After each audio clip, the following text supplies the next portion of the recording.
And I think that is extremely important about the funding. But I also want to add how they're changing what can be taught. You have states outright saying you can't teach Black history and you can't teach certain other histories and the curriculum. You have this administration that is literally taking out exhibits from the Smithsonian.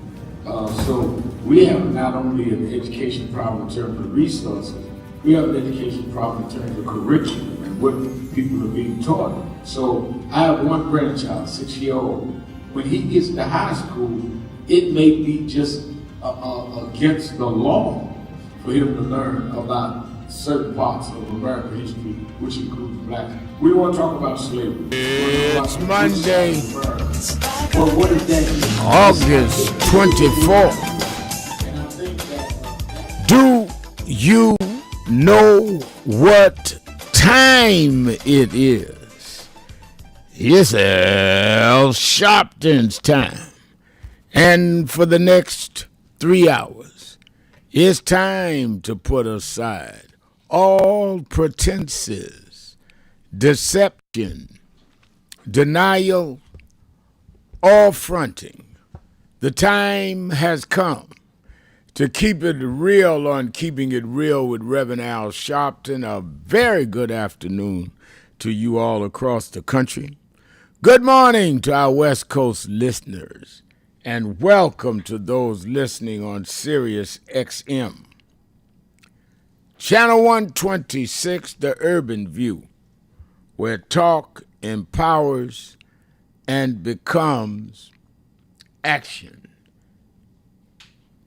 We're coming to you live from our National Action Network headquarters, corporate headquarters in New York.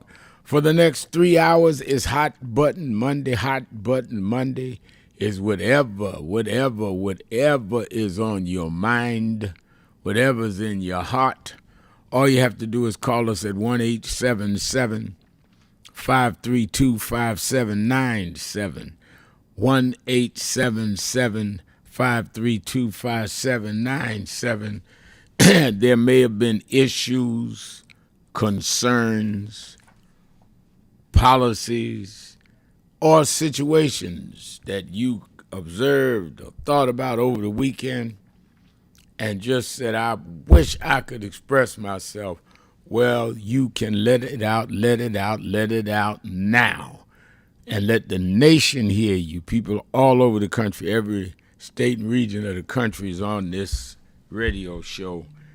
All you have to do is call us at 1-877-532-5797, or you can go online to nationalactionnetwork.net, nationalactionnetwork.net, and you can print a message.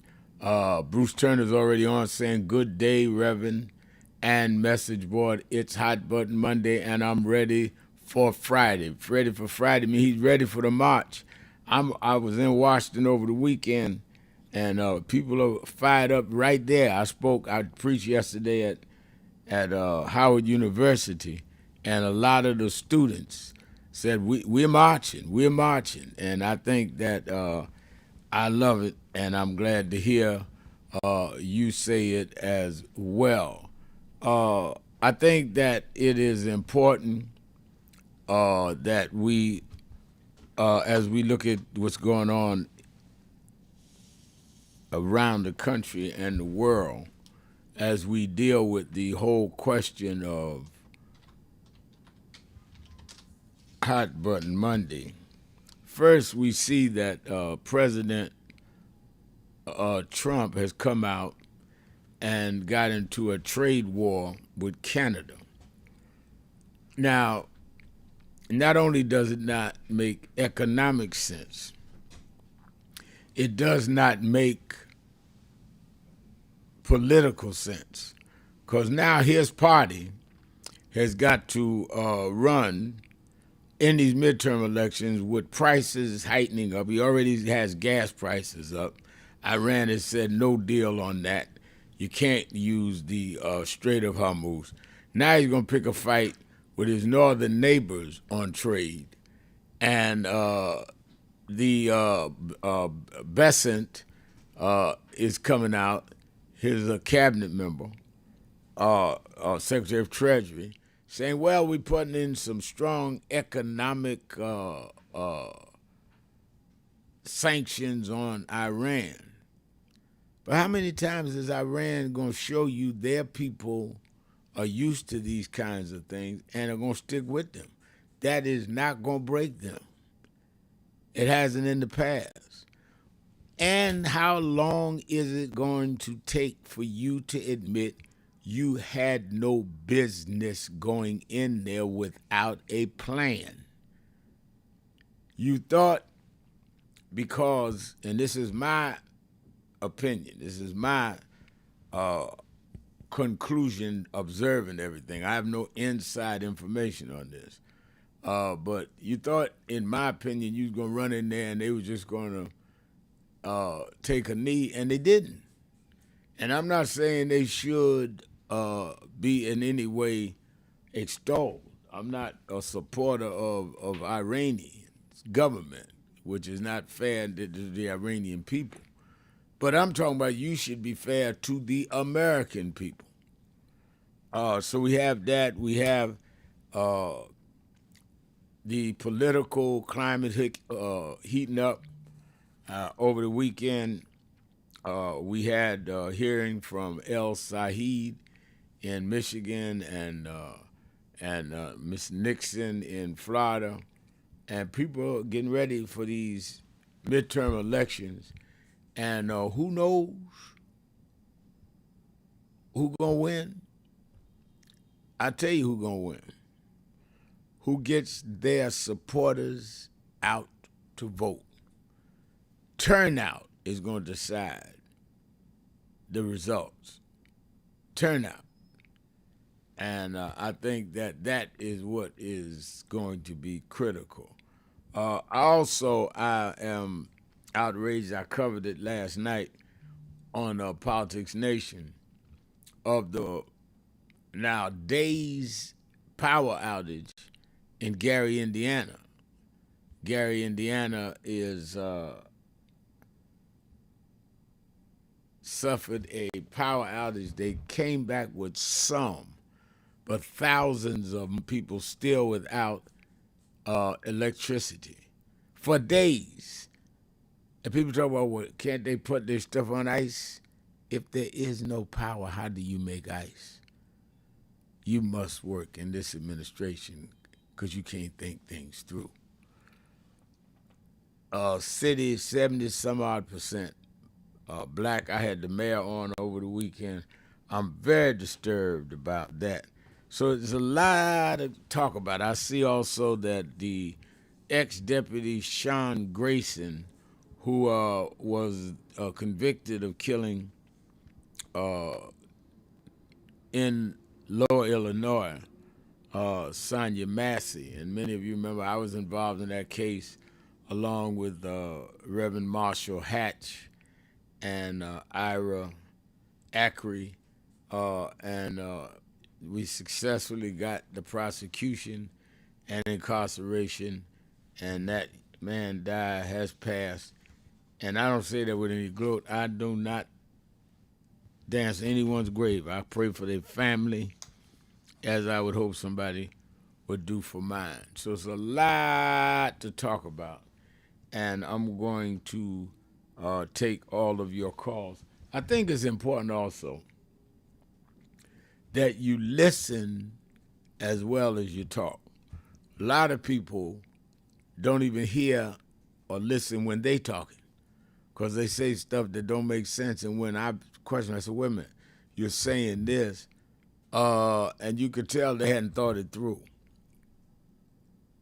And you can be very cautious as to listen to other people because you never know what you learn. And I think that you got to really deal with that. Pauline McCullough says Hakeem better watch his back with Kushner. BBC is trying to sue him, Ivanka, and Don Jr. for defamation. Got to be careful. And somebody asked me, well, why is Hakeem meeting with Jared?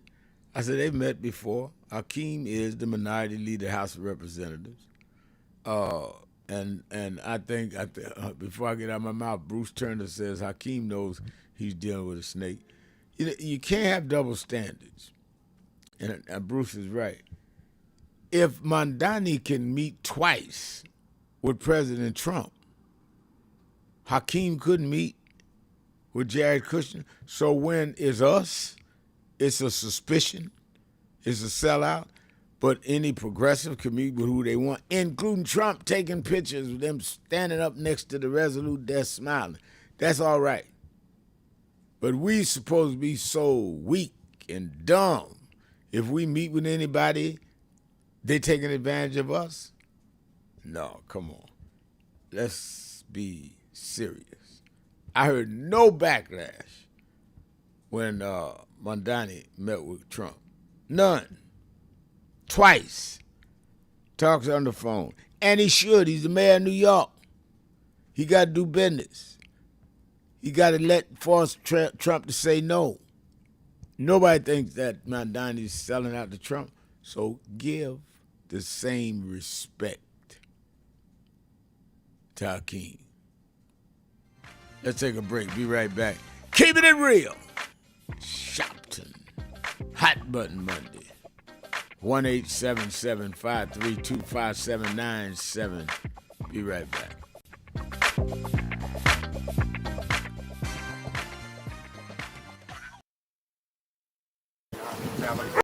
We have a short visit today, so we just wanted to greet you all and thank you for allowing us in. Yes, sir. We would go. Yeah, we was here. They were on the plantation. Our family was on the plantation. Wow. And that's, of course, that's the slave house. That's one of the slave houses. Sir, it's been 13 years. That's right. Good to How see you you. been? Doing fine. Good.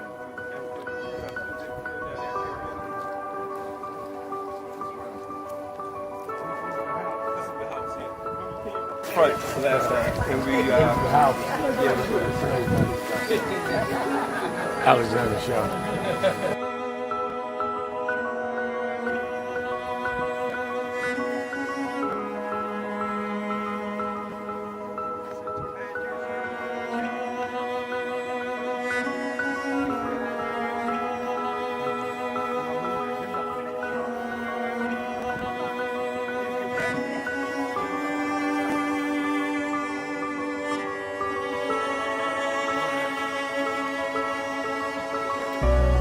How many slaves were staying there? I have no idea. This is where they would have a slave. Yeah, that's when exactly. That was exactly.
The two people that most influenced my life are from South Carolina, James and Jesse. Jesse right up the road with me. I went over his mother's funeral. Jesse walked me to my mother's case. Wow. To South Carolina. That's the balance of my life, James and Jesse. Yeah. Civil rights, shoulders. But also where your people from too. Literally. Yeah, right. And when I knew Jesse was from James, I started president. Yeah. And James had died before I knew about it in South Carolina. Oh, really? Yeah, James died December 25th. He died Christmas Day, '06. And they came to do the story for February of '07. They came in January. His daughter swear that was his daddy and him pushing the information out. Wow. And I called Jesse and told me, you know that my great-grandfather was a slave about 45, because Greenville right up to I-20. He said, I told you we was connected. That's why you got to listen to me. But, no. I remember I was 12 years old. I was a boy preacher in the Church of God in Christ. Bishop Shear knew my bishop, Bishop Washington. Bishop Washington, my mother was concerned I was getting into politics. They brought us to Reverend William Jones. His daughter's traveling with us. And Reverend Jones introduced me to Jesse Jackson. I became his youth director in New York at 13. I liked Reverend Jackson because he was a little hipper than the older preachers. He was 27, I was 13 by the time I became youth director. So he was like a father figure to me. When I got about 40, he said, quit calling me father, call me big brother. We went to the car center, and James Meeks and Jesse Jr. and I had dinner with him that night. And that's where he said to us, Al, Meeks, Jesse Jr., y'all are my disciples. And we said, disciples? And for years we joked each other. I'd come in the room and Junior said, here's disciple number one. But discipleship meant you carried forth the vision. The next day, he took me on the ferry to Goree Island, Mrs. Jackson. On Goree Island, he showed me where the slave camps were. And I will never forget, he said, Al, you see what that artifact is? I said, what's that? He said, they call it the door of no return. When you go through that door, you either made it to America to slavery, or you died in the Atlantic. The door of no return. But I talked to him about 3 years ago, and I reminded him, I said, remember when you brought me to the door of no return? He said, yeah. I said, well, we did return. We returned the President of the United States, Barack Obama. We returned the Vice President, Kamala Harris. We returned with businessmen. They thought they sent us as slaves. We came back as global liberators. The problem is that too many of us did not join the movements that sponsored us. And there was a breakout in 2024 called Negro Amnesia, where you forgot where you came from and forgot how you got where you got. Therefore, they're trying to take back everything you had.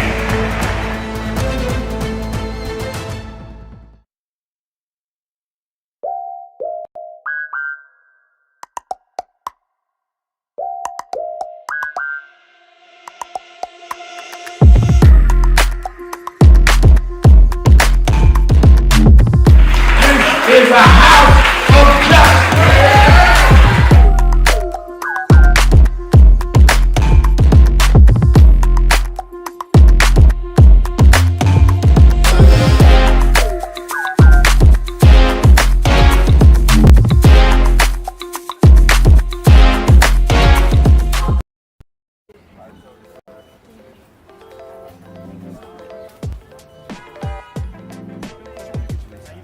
It is such a pleasure to be here with Reverend Sharpton and this entire congregation on Juneteenth weekend to not only celebrate freedom, but recognize the work that is still to be done to ensure that that freedom is within the grasp of each and every New Yorker who has helped to build this city. Thank you for having me as always.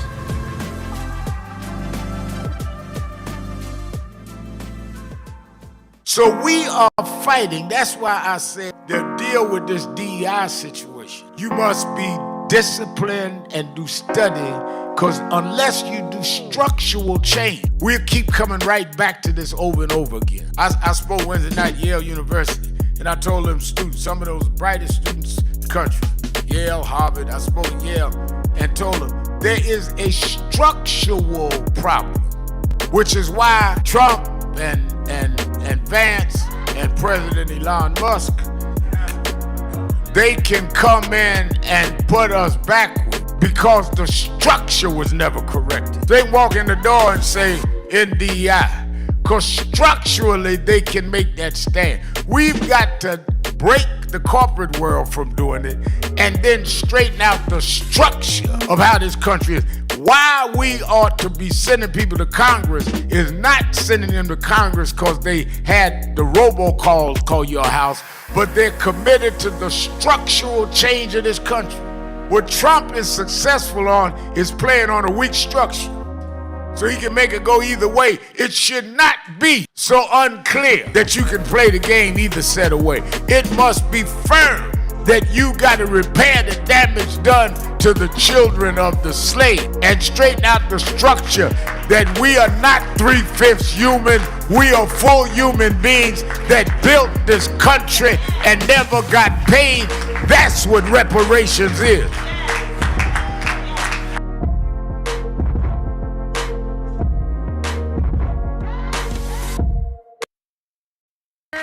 Keeping it real. I'm your host, Reverend Al Sharpton, and we are back. 1-877-532-5797. 1-877-532-5797. And let me say that I must give a shout out to Dean Richardson and those at Howard University's chapel. I preached for them yesterday in Washington, and it was full, almost to the brim. A lot of students come out, and a lot of students saying, I'll be at the march this Friday. And I was very encouraged by that, and ended up having tea. They had lunch with about 70, 80 of the student leaders, all of who are organizing for the march. And talking about the march, I have on the live line the senior advisor at Rock the Vote, where he helps lead the organization, long-term strategy, advocacy, partnerships, communications, and civic engagement work. His background, though, includes service in both the Obama and Biden-Harris administrations, as well as work with Voto Latino and America's Voices, talking about Kenny Sandoval Bashir. How you doing, Kenny? I'm doing wonderful. How are you doing, Rev? I'm trying to make it. I'm doing all right. Let me ask you, as we have this big march on Friday, it's the anniversary of the 63rd anniversary of the original March on Washington, but it's not a commemoration march. It's to deal with issues right now. Nothing more critical than the issue of voting. Explain to people, as a senior advisor at Rock the Vote, how serious this situation is with what the Supreme Court's ruling has done and what it leads to in terms of states that are trying to inhibit, if not just outright make it difficult for certain communities to participate in the electoral process. It's absolutely critical. I mean, at this moment, there are so many issues around how we vote, who's allowed to vote, things that the presidential administration, the Congress, and the Supreme Court are doing to hurt people's rights to vote. So I think that when we think about the march, we think about it in a tradition of something that we do as voters, as people who care about this democracy. It's not an either or. Marching and voting are part of the same democratic tradition. It's an expression of power. Marching is another expression of power, and organizing is another. Democracy isn't something that we do every 4 years. It's something that we continue to participate in. And this march is an incredible illustration of that. And it's something that we're really looking forward to being a participant in. Now, I was saying to people at Howard yesterday, and I've been saying the last several weeks, marching is not designed to solve a problem. Marching is designed to expose a problem and to help set a climate for its solution. And I'm so glad you say it's both and. It's marching and voting, and giving a momentum for lawyers to fight back when there are those that are trying to disempower us. We need all 10 toes down. We need to use everything at our disposal, and I think that Friday is important. But then we need to go in the trenches after Friday in the South, in other states, to bring voters out. Absolutely. Absolutely. Marches are a great way to organize, but that organization is only as good as the actions that you take after it's done. Right? Like you said, it exposes the issues, and it brings together groups of people who otherwise wouldn't be seen sort of in the same room. But it's what we take home to our communities and how we organize back home that really matters. And at the end of the day, it's both and, like we're saying, like it's this piece, and then it's voting, and then it's this again.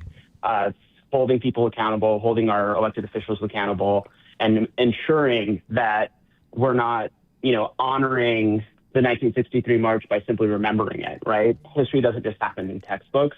It's something that we carry on, and we honor those who marched in 1963 by continuing the march, by continuing what they started, by doing the work.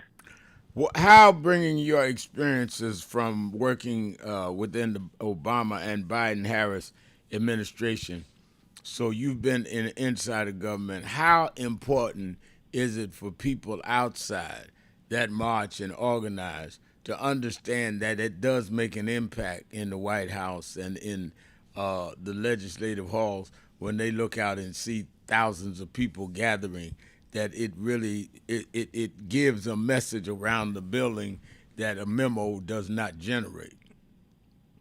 It's incredibly important. I mean, when people come together and they put their bodies on the line and push for something in public in this very large way, it is incredibly important in the halls of power in both the White House and in Congress. These are things that really generate folks in those jobs to talk to each other, to really take notice that this is something that folks are about. So these types of marches are actually incredibly powerful in government to sort of help push people to take notice. And let me ask you lastly, the danger that I'll keep with my term danger.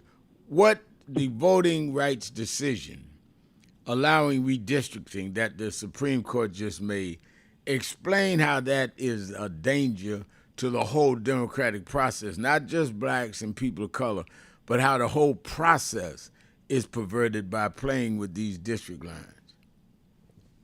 It's absolutely perverted by allowing political parties to choose their voters as opposed to allowing the people to choose their politicians. It allows for these political parties to create and sow more division by allowing them to, like I said, choose their voters. It perverts the system because they become less adaptable. They become less accountable to the people because it lulls us into this idea that if my team wins, I'm behind it the whole way. So it really causes this friction in our democracy that disallows us to actually have a say in who represents us in Congress, in the White House, and in the Senate. I know that the district lines you're talking about are specifically in Congress, but this perverts the entire system. It's not just the congressional system that it perverts. It sort of bleeds into everything else. Because when people feel like they don't have power, they don't exercise that power. And then they become at the mercy of those with power. Absolutely. And if you're dealing with an administration that I consider this one hostile to the interests of not only blacks and people of color, but period. I mean, what they're doing, announcing today with Canada, on top of what they're doing with Iran. And Donald Trump has said himself, I don't care about inflation. Y'all may have to spend a little bit more, but I'm going to follow my agenda. It is absolutely time for everybody to stand up. Yeah, absolutely. And I think that, like, just to your previous question very quickly, allowing the politicians to pick their voters makes it so that politicians don't have to speak out when a president or an administration is doing things that are antithetical to what the constituencies want. So it allows them to sit quietly while these things go on. All right. Thank you. Because they're not accountable. Thank you for your call. It. For calling in. Thank you for being with us. We'll be right back. And you can go on the message board and give us your thoughts or call 1-877-532-5797. I see Pauline McCullough said, I believe it was reported those young boys of so-called friends of Nolan Wells put out a pre-lawsuit, but still they don't want nothing to come because somebody's hiding something and they know it. Yeah, they sent a pre-lawsuit letter to me. I understand they're sending it to others. I won't call names. And my thing is, hey, let's go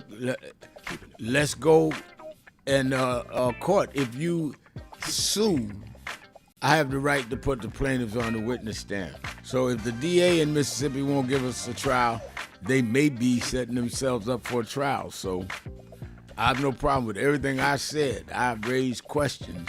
I don't have no answers, but I definitely raised the questions. And if I can be sued for saying that I don't understand the things I'm being told by the parents, then that means anybody in this country can be sued for asking questions.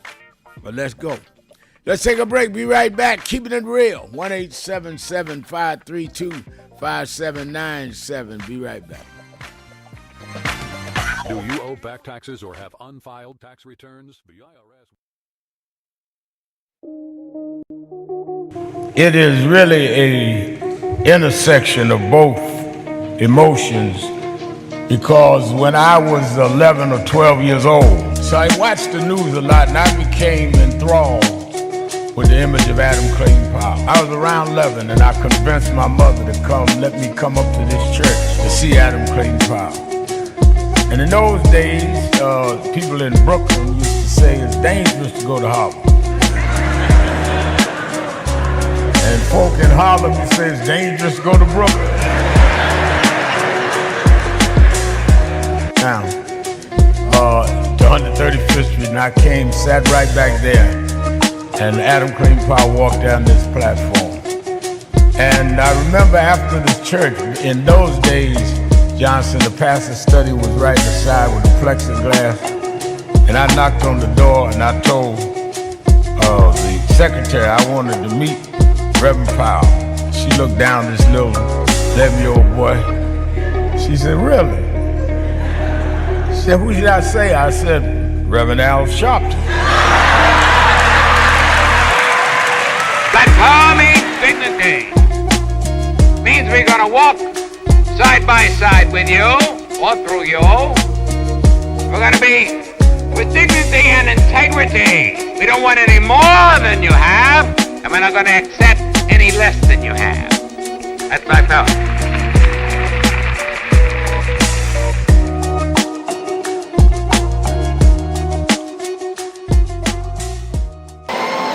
In the ABS Festival since 1995. I came that year with my mentor and we spoke. Well, he died in February this year, but I want to continue what he taught us, because even when times look bad, even when they look dark, I remember what my mentor taught me, Reverend Jesse Jackson. He said, keep hope alive. Even if you can't figure it out, keep hope alive.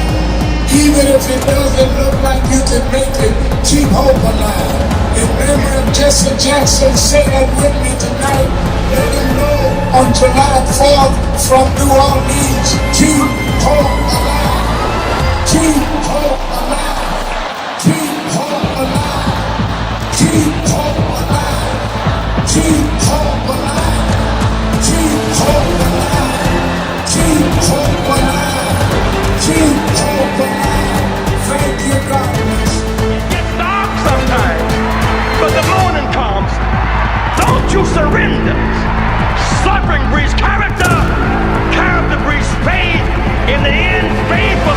support.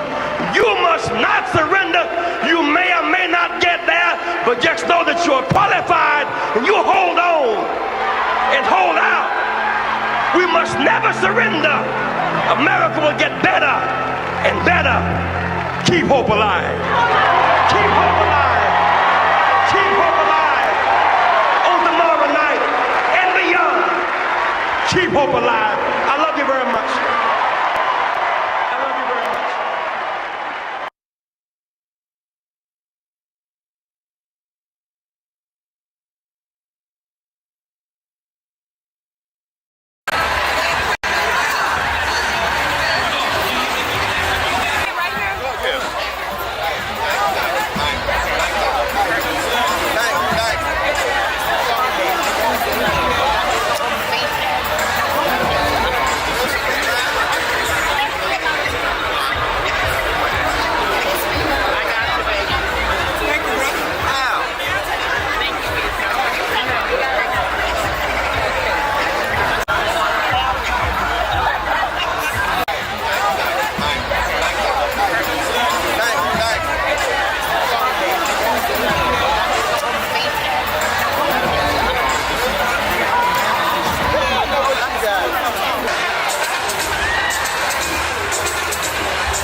When he came to go speak at the UN, he said, "I'd first go to Harlem to see those that fought for me." Oh, that's nice. Yeah, we keep it hung up in the house. It's a great photo.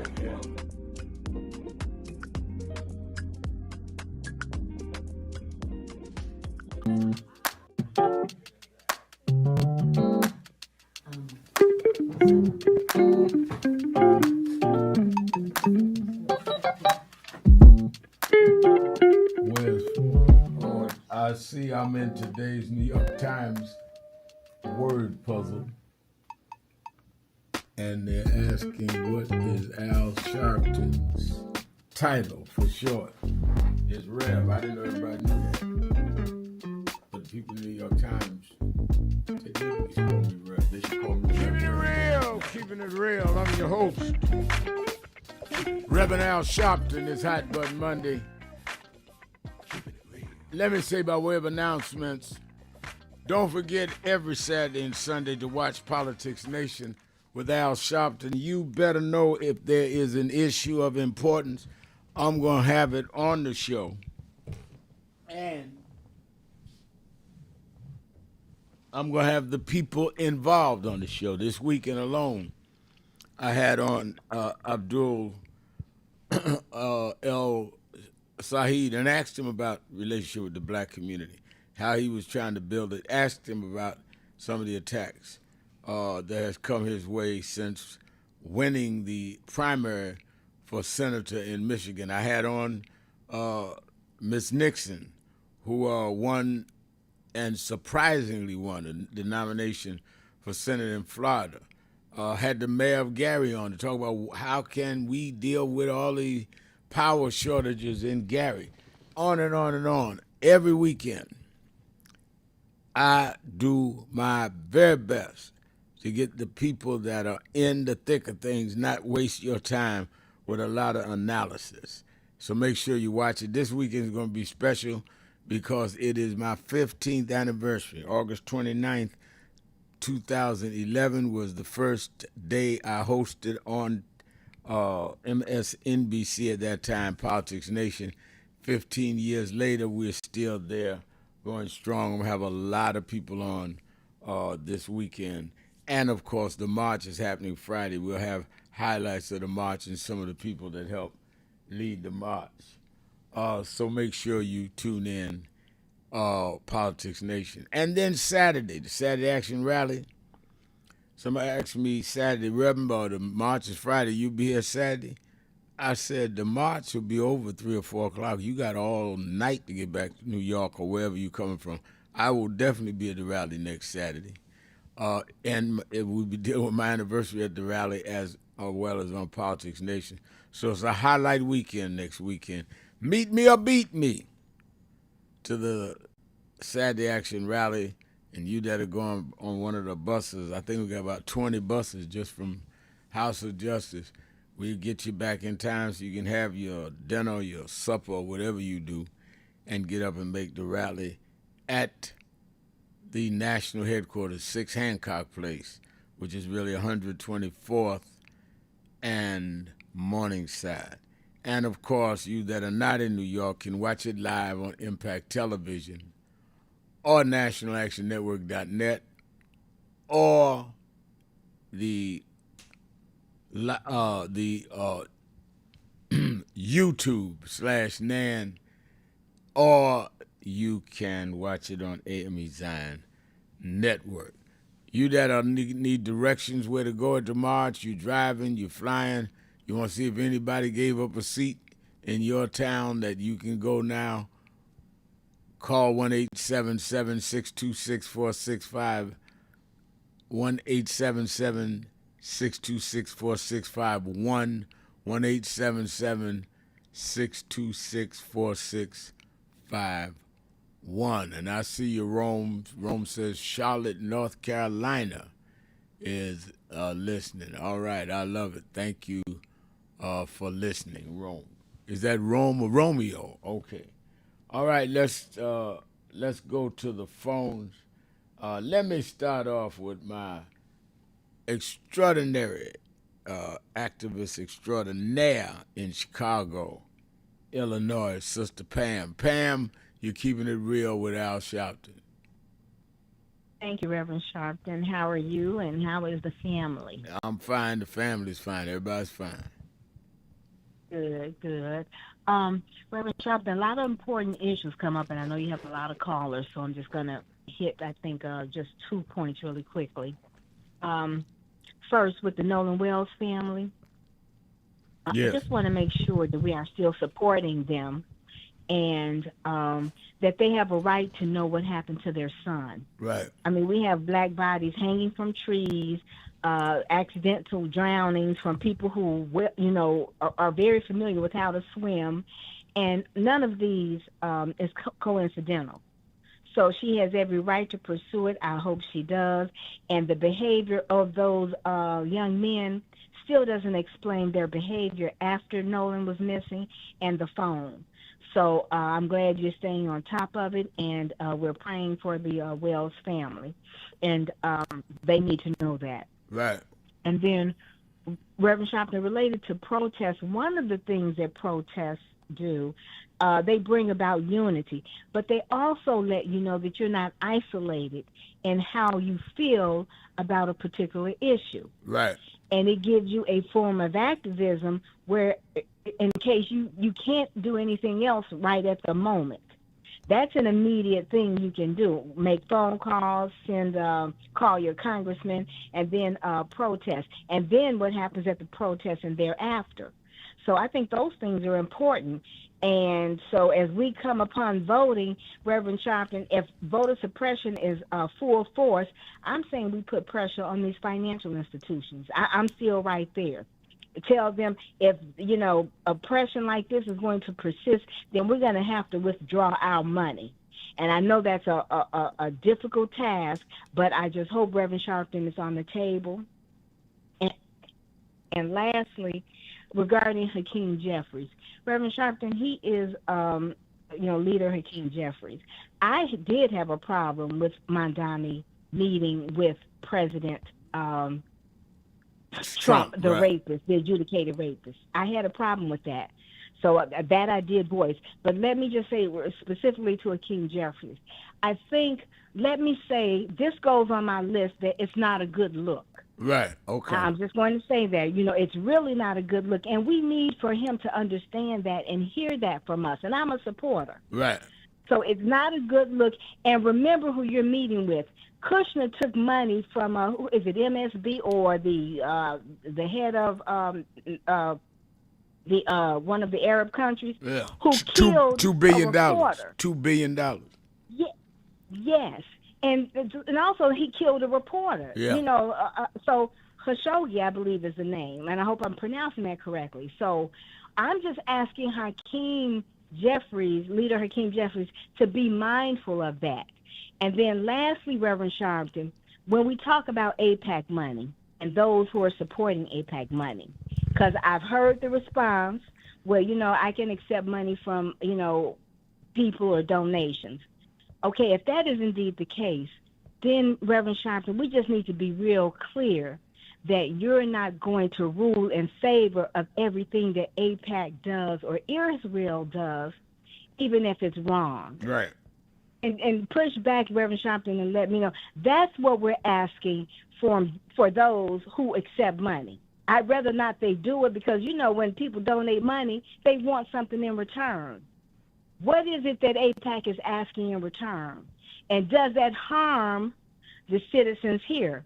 Because right now, Reverend Sharpton, Israel is, they have everything they could possibly want. Free daycare, medical care, all of those things. And is it possible that we could get those things if we decide not to give as much money, or let's say for the next 3 years?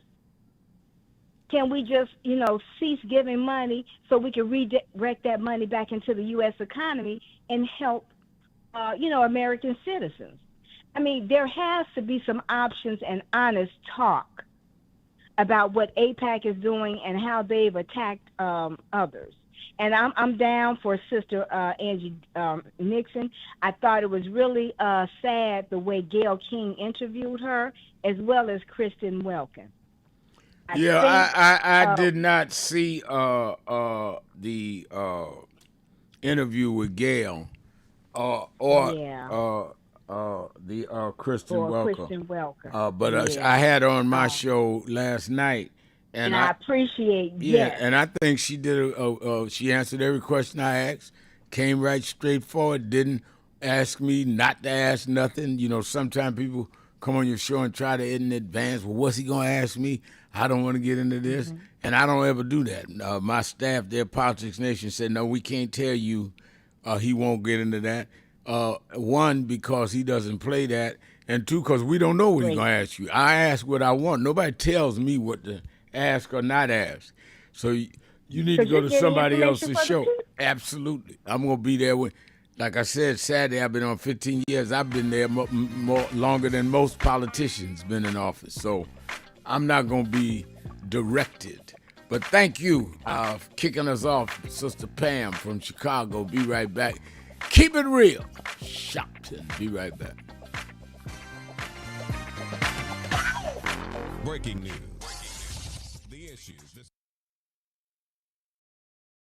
Extremely important about the funding, but I also want to add how they're changing what can be taught. You have states outright saying you can't teach Black history and you can't teach certain other histories, and the curriculum You have this administration that is literally taking out exhibits from the Smithsonian. So we have not only an education problem in terms of resources, we have an education problem in terms of curriculum and what people are being taught. So I have one grandchild, 6-year-old. When he gets to high school, it may be just against the law for him to learn about certain parts of American history, which includes blacks. We want to talk about slavery. We want to talk about the good side of America. Well, what does that mean? That's not history. Everything was not good. And I think that that is the threat that we've got to fight, which is why we've got to fight with the courts and the streets, because they're literally changing the textbooks as we go. As they do that, they change the opportunities, because then the fight against affirmative action is not having access to these institutions and telling these institutions, this whole fight around DEI, which they did, started in Harvard with a black woman president. Started with them saying you can't teach diversity in an Ivy League school like Harvard. It didn't start in Little Rock at the high school. This fight, this time, was Harvard. And they went from there on. And I think that we've got to have the same resistance. If they could fight in the 50s, the ACP would have been together and deal with the question from Little Rock in terms of desegregation. Then we that are far more educated, far more economically secure personally, have no excuse in the age of what they did in Harvard not to be standing up back in the South.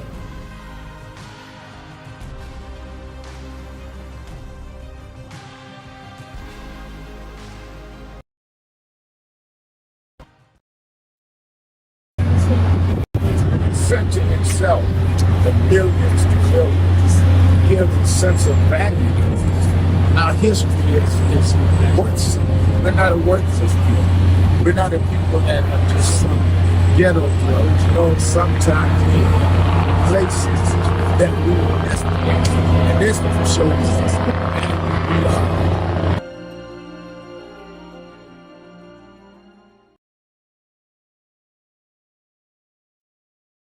But Reverend, it looks bad now. Look at Iran. Look at what's going on in Minnesota. Look on. Yeah, but I was raised by them to realize that after storms, if we do the right thing in the storm, if we organize, if we register, if we do what we're supposed to do, there's always a rainbow coming out. The rainbow don't show until the storm is over. The rainbow gonna come out in November. The rainbow gonna come out in 28. We gonna fix these tricks in 26 and march through the gates in 28. We didn't come this far to turn around now. We won't go back. We won't go back. We won't go back.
Thank you for joining us for Weekdays Live with Reverend Al Sharpton.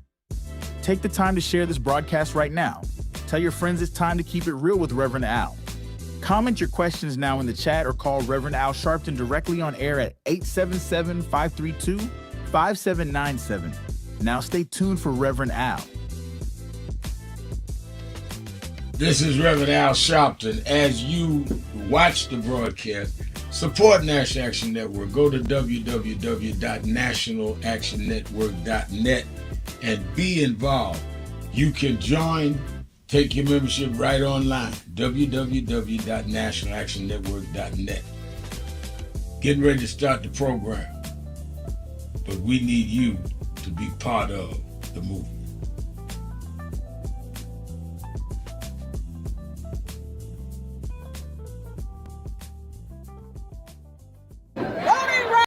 Voting rights.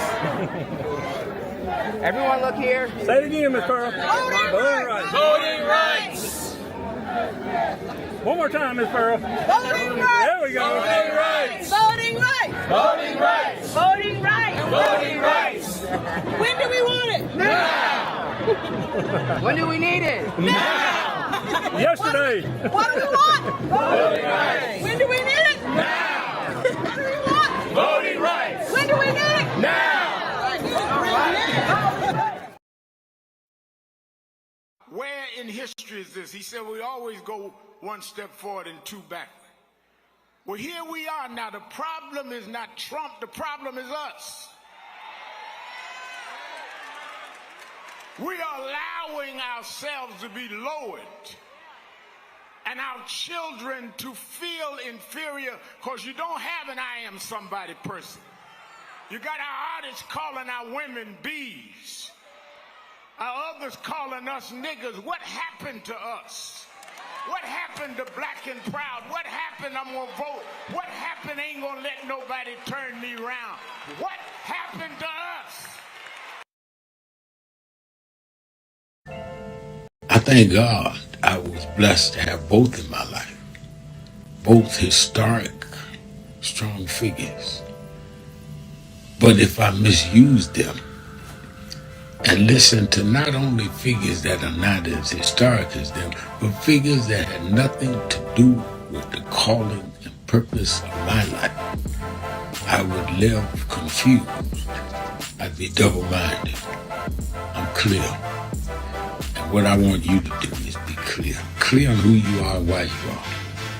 And a lot of that will be exposed to you and others by who you are around and who you allow to enter your head.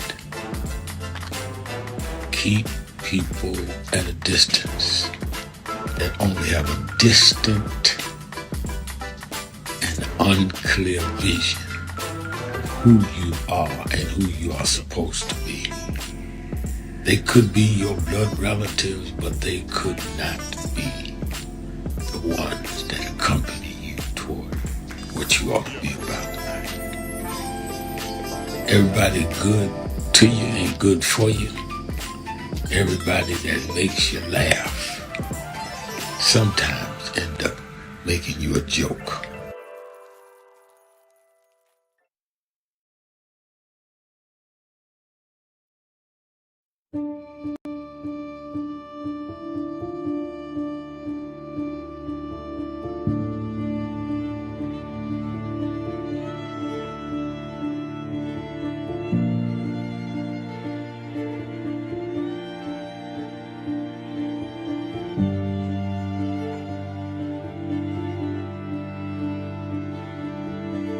Probably caught me still show with Bill Cosby, I Spy, and he did a documentary on breadbasket. Robert Cole. Oh, wow. You need to see that documentary. Yeah, great. Absolutely.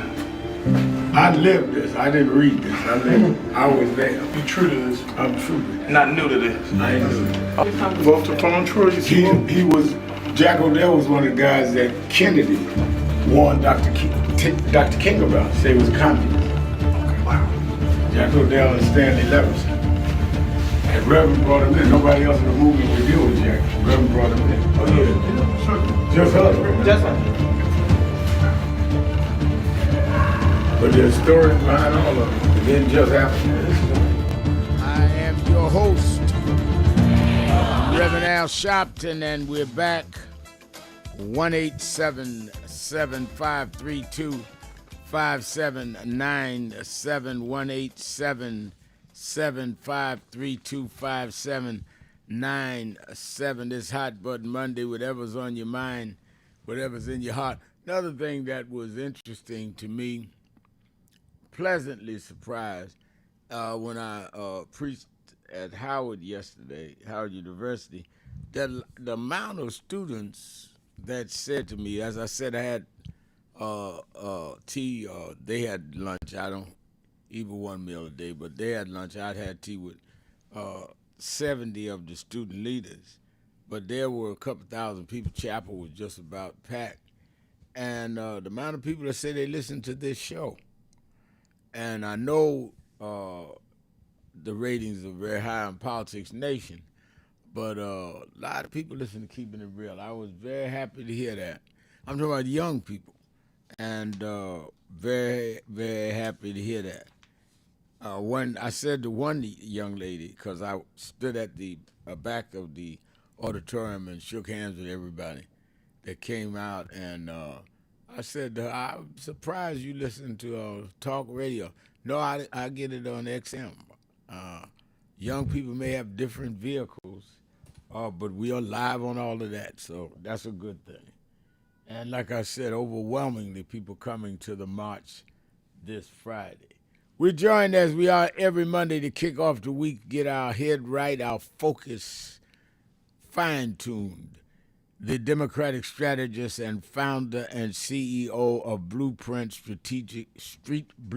Strategy, LLC, the one and only Antoine Seawright. How you doing, Antoine? It's good to be with you, Reverend Al, as we march our way to Saturday to be in D.C. For the March on Washington. And just like it was in August, that hot summer August of that year, we're still fighting for jobs, justice, and all the things. And so we're just a friendly reminder that the March on Saturday will be about putting a fresh set of eyes and ears on the old set of problems in this country. No doubt about it, and that's why Friday's march is important. And then the follow-up, because we're going to give instructions there. We're going to announce how we're doing some voting brigades. It's a jump-off point, not a conclusion point. Let me ask you this. You work around many in Capitol Hill, which are a consultant firm, and you absolutely involved. I had, in the first hour, was saying that I got a problem with people that are trying to make something suspect about Leader Jeffries meeting with Jared Kushner, and they were not suspect with two meetings that Mandani had with Trump. I mean, so Mandani can handle Trump, but Jeffries can't handle Jared Kushner. I mean, that just does not make sense. Explain to us why people, if you put people in positions, then why are you putting them there if they're not going to handle the position to try to extract what they can for their constituents or us in general?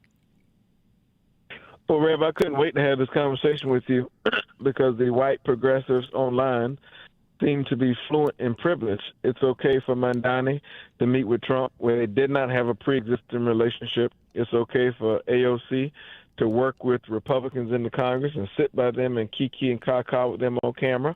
It's okay for others to work with Republicans and meet with them and talk with them, but somehow or another the black man has the answer to the white progressives online, and somehow or another he should be disqualified because he is a consensus builder in doing what any leader do. And somehow or another, Reb, Hakeem Jeffries needs to broadcast and have a conference call with whoever he meets with, but that same standard did not apply to Nancy Pelosi when she was the speaker. Sounds about white, in my opinion. At the end of the day, Jeffries and Kushner had a pre-existing relationship from the previous administration in which they worked on criminal justice reform. So that's like thing number one. Number two, I think, is malpractice and stupidity for the mostly white progressive movement online to say that Jeffries should only meet with Democrats in a Washington, D.C. that's going to be split regardless of how the Senate or House shakes out because Donald Trump will still be president.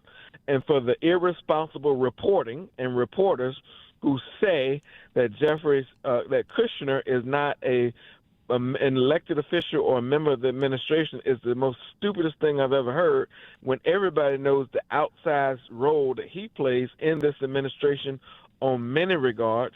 And then 3, what's wrong with sitting down with someone on the opposite side of the aisle to get things done in a consensus way, because that's what people in America really want. They don't want government in a circumcised way where one party rules and they do not talk to the other side.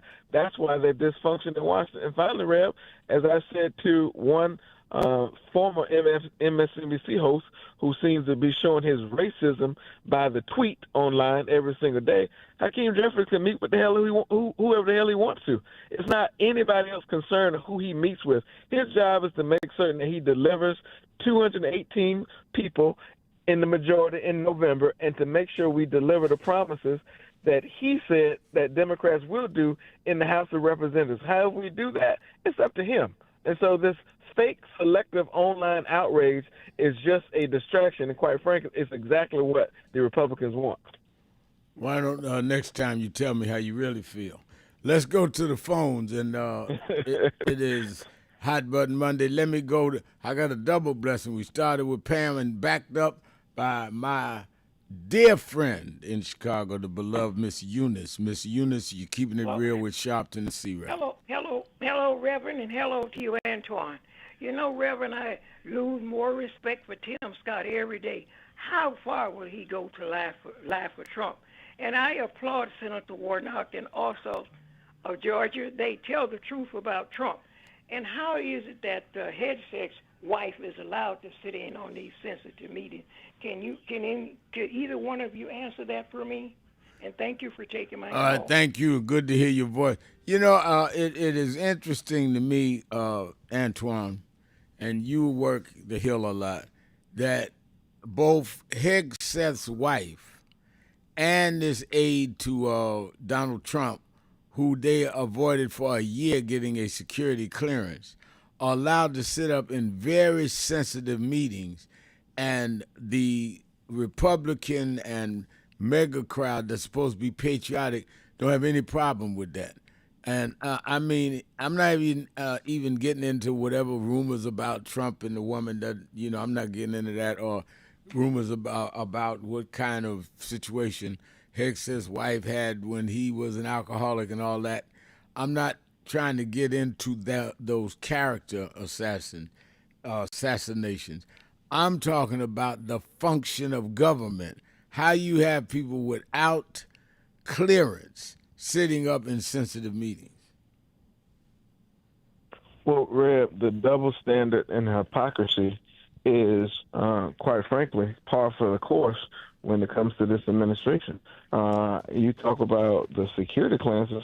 What about the fact that Donald Trump abandoned his press secretary and other people and took Natalie with him on the plane, which he had to hide in a food cart? That ought to tell you like everything around his thinking and what his priorities are. And then you talk about Hegseth, but there are a million others where the hypocrisy standard is laid out pretty clearly.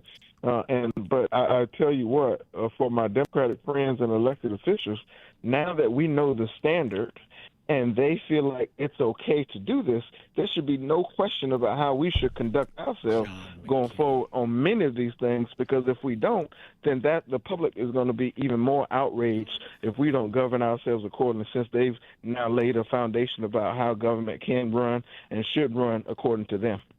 I see on the message board John McKinney saying impropriety is why I appreciate your arguments. We will know if Hakeem refuses to bring impeachment. Says there's no time, then you will know if they bought off Jeffries. Well, first of all, I think that the Democrats went after Trump twice in the first term, and I think Hakeem was right there with him both times. And I think that clearly we're going to see this time after we put Hakeem and the Democrats in the majority. But the other thing is, I've got a real problem with us acting like everybody can meet, but black folk, we're too stupid to be in the room unless we're making a deal. First of all, if they were doing something clandestine, it wouldn't have been on the front page of the New York Times. They know how to meet, nobody know they met. There have been a lot of meetings people didn't know. But second of all, you have to ask yourself why they put this out, and hopefully so people can misunderstand it. If I was Hakeem, I would have put it out, period, end of story. When Donald Trump called me and invited me to meet with him right after he was elected in 2016, I beat him to announcing it because I knew he was going to put it on social media. And what I said, I would not meet with him. Then other times he talked to me during COVID and all that, every time I put it out. I've not talked to him in this term. And I would put it out because I have nothing to hide. And I told him, I'm not meeting with you because I'm not letting you do a photo op and interpret what you want. But I'm not an elected official. I'm not sent to Congress to represent the people. I'm an advocate, lead a civil rights group, do a talk show. And I'm not interested in him being one of my guests, so there's nothing me to talk to him about. If there occurs something to talk about, I will tell it. And I think that Hakeem didn't try to hide it. So I think, yes, we will see.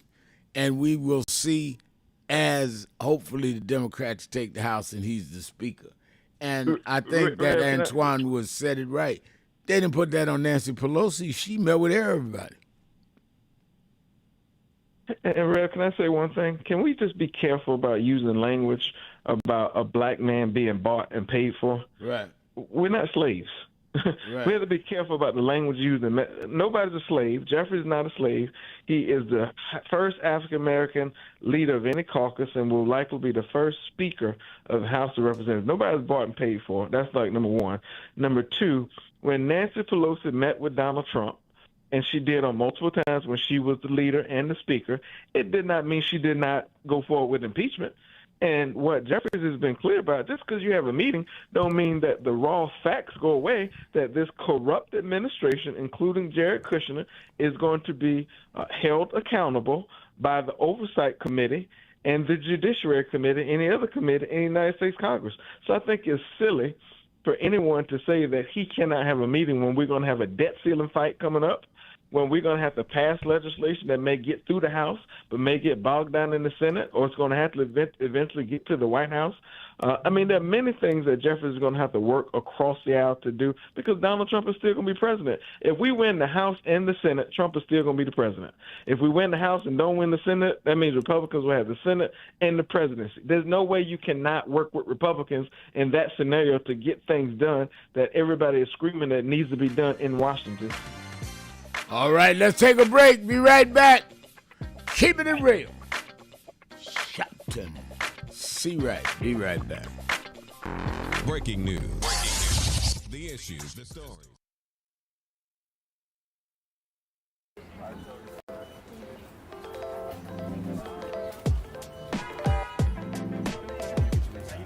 It is such a pleasure to be here with Reverend Sharpton and this entire congregation on Juneteenth weekend to not only celebrate freedom, but recognize the work that is still to be done to ensure that that freedom is within the grasp of each and every New Yorker who has helped to build this city. Thank you for having me as always.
So who is Al Sharpton anyway?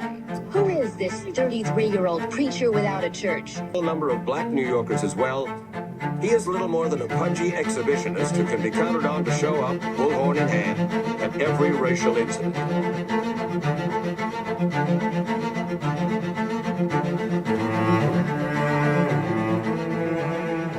I often quote Mark Twain saying, "The two most important moments in life is the moment you are born and the moment you find out why you were born." I had a very troubling conversation the other day that prompted me to do this little video. Young man that I've known a while came to me and he was crushed. I mean, really crushed, because people were criticizing his work. He's in the ministry, but he's also an actor. And he said he couldn't understand why people were jumping all over, criticizing him, trying to find scandalous and derogatory things about him.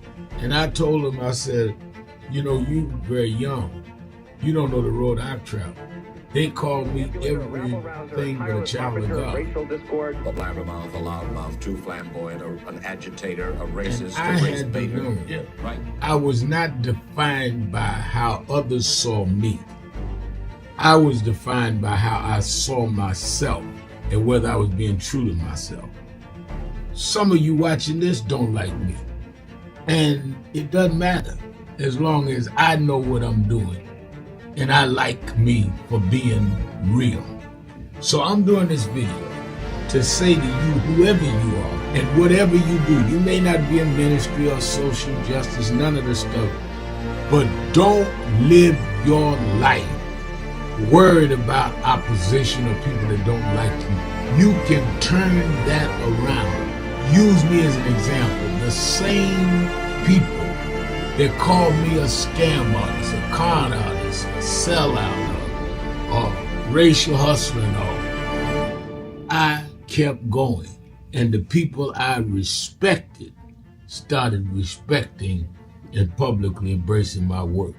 When Coretta Scott King, the widow of Dr. Martin Luther King Jr., had this to say about Al Sharpton. A leader who has protested injustice with a passionate, unrelenting commitment to nonviolent action in the spirit and tradition of Martin Luther King Jr. And I am talking about your leader, our leader, the Reverend Al Sharpton. The other thing that hasn't changed is the National Action Network's commitment to fight injustice and inequality here in New York City and across America. And that's not only a testament to Reverend Sharpton, it's a testament to all of you who are here tonight. First and foremost, to Reverend Sharpton. I saw him when he first came on the scene, and I have marveled at his tenacity, at the development of his intellect, and his devotion to our movement, and much he has contributed to the world we are experiencing. I am honored, and I must say that when I had my debate with Dr. King on the issue of the church and religion, he didn't warn me that after his departure, his space would be filled by another preacher, and that preacher would be Al Sharpton. All you want in life is people that matter to you to say you did all right. And more important, that you can look in the mirror and say you did all right. Thank you, Rev. Thanks for that introduction. Look, we've known each other for a long time. I'm grateful not only for your leadership and partnership, but quite frankly, more importantly, for your friendship. And thanks to all of you, members of our nation's most important civil rights organization. You have been, over all of your years, such an extraordinary leader. You are a voice of truth, a voice of conscience, a voice of practicality around what we must address and what we can do. And I thank you so much for your friendship. I remember that most of the youth around Al's age, he was about 12, wanted to be like Connie Hawkins, a great basketball player, legend, or Earl the Pearl, or Clyde Frazier. Al wanted to be like Adam Powell, a powerful preacher with a social justice gospel. He was very close to, at that time, to Reverend William Augustus Jones, powerful preacher and social justice advocate, and Reverend Gardner Taylor State right down the street, and Bishop Washington, whose church he came from, and Reverend Sandy Ray. He wanted to be like these giant preachers. He wanted them to have the edge, however, of the King's social justice dimension. He wanted to be like them. Now he's one of them. Perhaps taller than most of them because of the risks he has taken and the reward God has given him with his gift. I remember so well that I first escorted him to jail. He was around 13 years old. With the jail fighting the ANP. He was in the lineage of our struggle. He grew up in it. We didn't just see him on TV one night. He didn't happen. He came bottom up, not top down.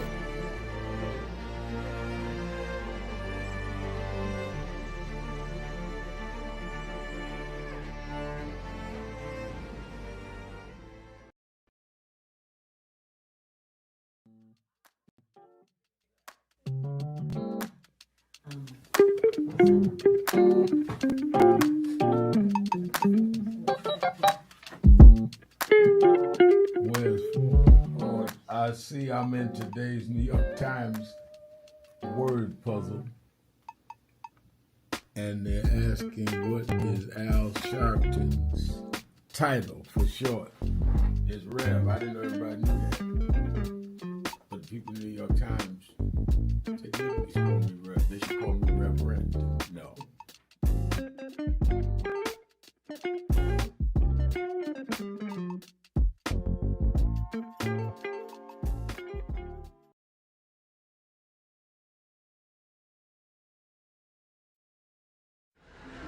The only thing that will matter 2 minutes after you're gone is what you did for more than yourself.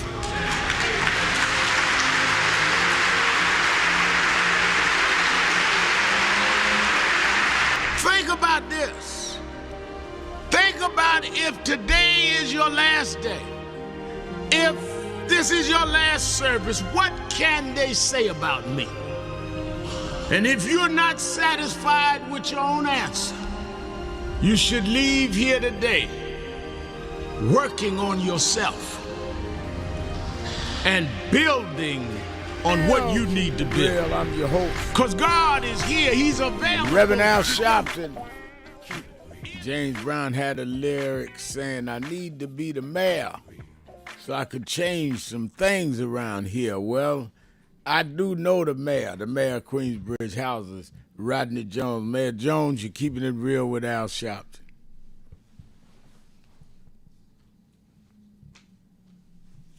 Is the mayor there?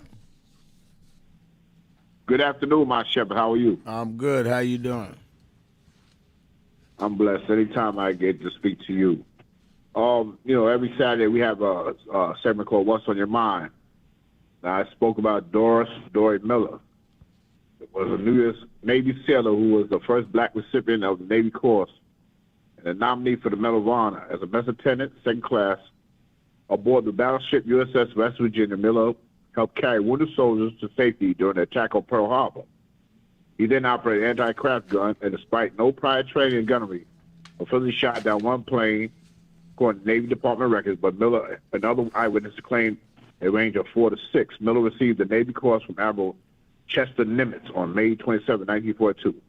What I want to say is, Rev, 10 U.S. Navy aircraft carriers are named after former presidents of the United States.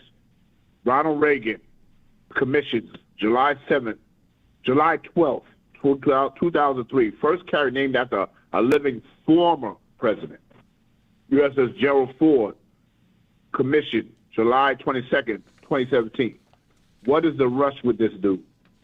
What is the rush with Trump? You're not out of office. You're not deceased. And he's not in the military. That's right. And he's not in the military. What is the rush? Because he's a black soldier. Cuba Gooding Jr., if everyone see that movie, I forget the name of it. Cuba Gooding Jr. played an excellent movie. I forget the name of the actual movie, but Cuba Gooding Jr. played. I gotta see right back. Miller. I don't understand this, Rev. My uncle Ulysses served in the World War II during that era. This clown You know what I'm saying? Like, you just, like, the black men that served from Revolutionary War up until now. Somebody got mad at me because I said black young men and women shouldn't serve in the military while this guy is president. Oh, why are you saying that? Because what's going on? What's going on? I mean, come on. You're trying to strip people from the history books? Who died, bled for this country? Bled and died for this country, Rev. You know how I feel about I'm a veteran. You know how I feel about this, Rev. It's a disgrace, Rev. Thank you for your time. I love you, my shepherd. I'll be there. You know, I'm Washington, D.C. We leaving from right here, Queensbridge. Yeah, I I'll know. be there. Y'all got buses. I got it. I know it. Thank you for your call, Mr. Mayor. Let me go to Ira in Washington, D.C. Ira. Hey, good evening, Rev. Sharpton. Thanks for taking my call. I'm going to keep you. Don't forget about C-Right. Men of Honors in 2000 when it came out. Cooper Gooding Jr. played in that in 2000 called Men of Honor. Okay. Let me get to my point, brother.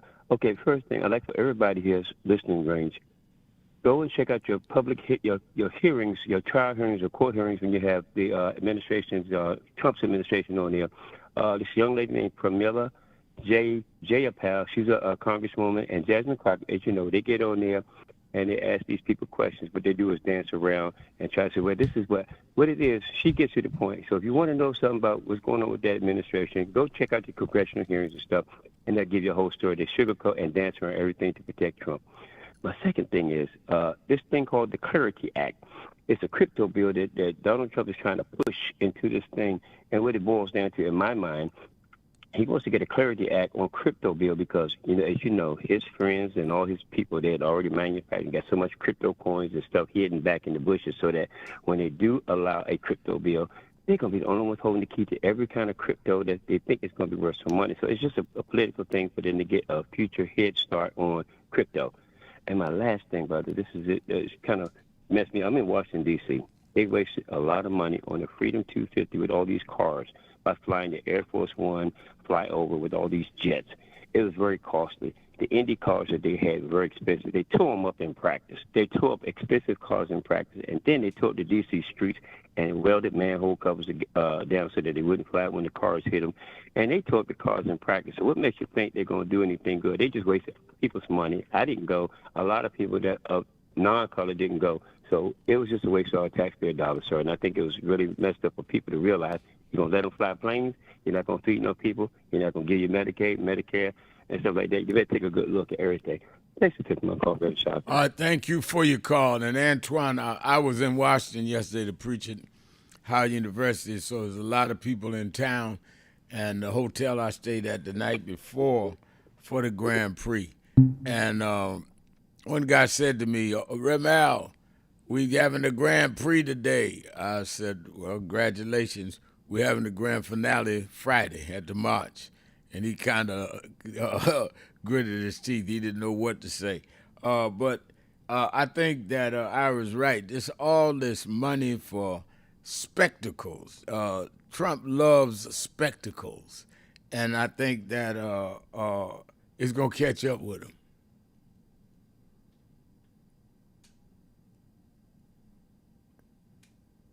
I don't hear Antoine. All right, let's take a break. Be right back. I think, Rep. Go ahead. Rep, can you hear me? Yeah. I think Donald Trump loves distractions.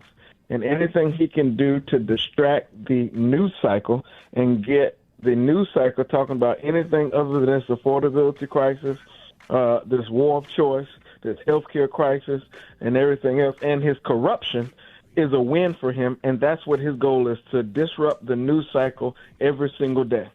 That's his goal. Let's take a break. Be right back. Keeping it real. Sharpton. See right. Be right back. Keeping it real. Keeping it real.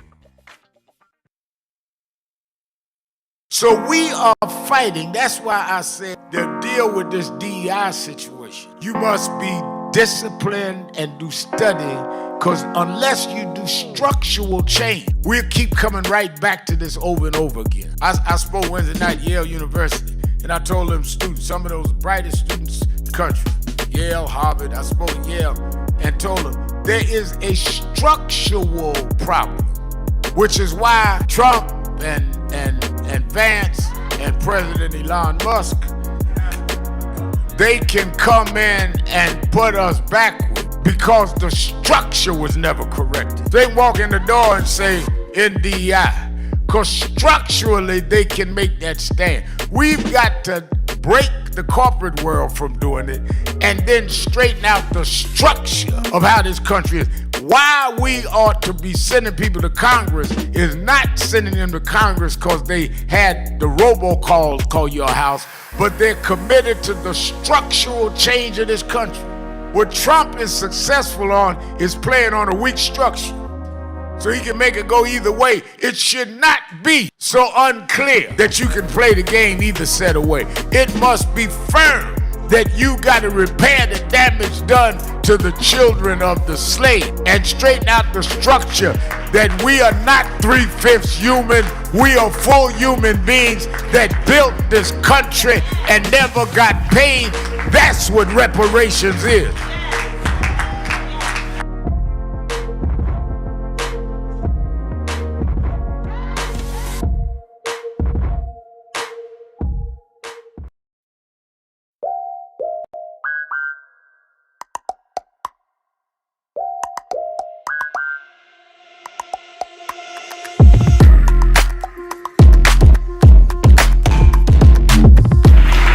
Is a house of justice.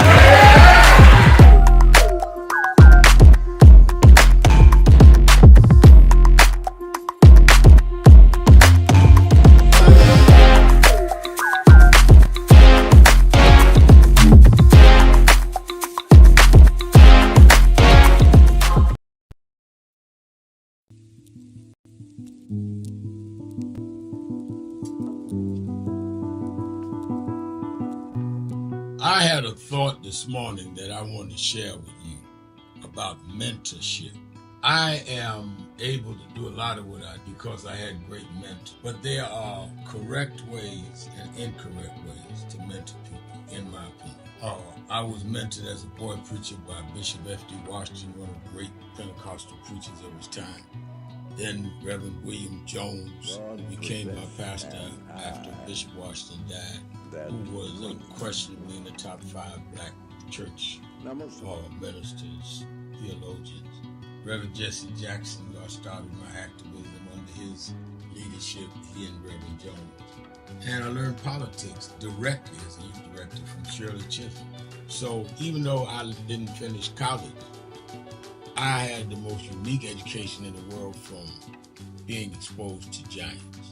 But the one thing I learned is as I grew older and people started coming younger than me and wanted me to teach and mentor them, the magic of the mentors I had is they did not want me to be their clone. They wanted me to learn things from them and use my own gifts and talents in my own unique way and let me do things on my own, because they knew that if I flopped in some things, it would teach me with other things. They'll come and help me once I was down, but they were not going to have me avoid being down. And they were not going to impose themselves on me. Why am I saying that? Because too many mentors want clones. And too many mentees want their mentors to put them on a pedestal. Oh, so-and-so didn't do this for me. Oh, so-and-so didn't open doors for me. If they gotta open doors for you, it may mean that they knew you weren't ready to go through those doors. Their job is to prepare you. Your job is to develop your own skills, your own unique ways. And I don't care if it's my daughters, who both have come into their own, or anyone else. I'm not a talent agent. I did not form National Action Network to give people their step up. I formed it to fight for justice for everybody. If talented people get in, it's my job to invest and give them a platform. It's their job to get on the platform and perform and show their ability. Sitting with me today in the office as I talk about it is one of my mentees, Reverend Stephen Marshall. Now, Stephen, you just came around us when you were how old? 11 years old. 11 years old. You just turned 40 and now you're called to the ministry? Yes, sir. And what do you do in National Action Network? I formulate policies, lead in various regions, but most importantly, I senior advisor to you on all things from social justice strategies, politics, intergovernmental affairs, you name it, community organizing, all of that stuff. And I could go through scores of others. My daughter started Huddle. They got Huddles now, which is for young people to meet once a week all over the country. I just saw the video from the Las Vegas National Action Network chapter. Now, when you decided to preach, did I ever tell you to become a preacher? Not one time. Who called you to preach? The Lord. All right. And did I say go to this school or that school? No, sir. Did I open this door, that door? Did I tell you be ready when the doors open? Always be ready and prepared. And that's what I'm saying. Get you some young people than you that you can help along the way. But don't be their talent agent. Their talent must speak for themselves. And anybody that grumbles with you about so-and-so didn't do something for them, maybe it's because they didn't feel you were ready, or that they felt if they did it, you wouldn't do it on your own. But we all don't live forever. I want the next generation to speak of me, of National Action Network, and others, the way I speak of Reverend Jones and Bishop Washington and Shirley Chisholm and Reverend Jackson. But I just don't want young people to feel that somebody ought to give them the reins of leadership or give them the reins of business or whatever it is you're in. You need to learn from their journey, get the pearls of wisdom from them, but don't have them do for you, because then it means you can't do it for yourself.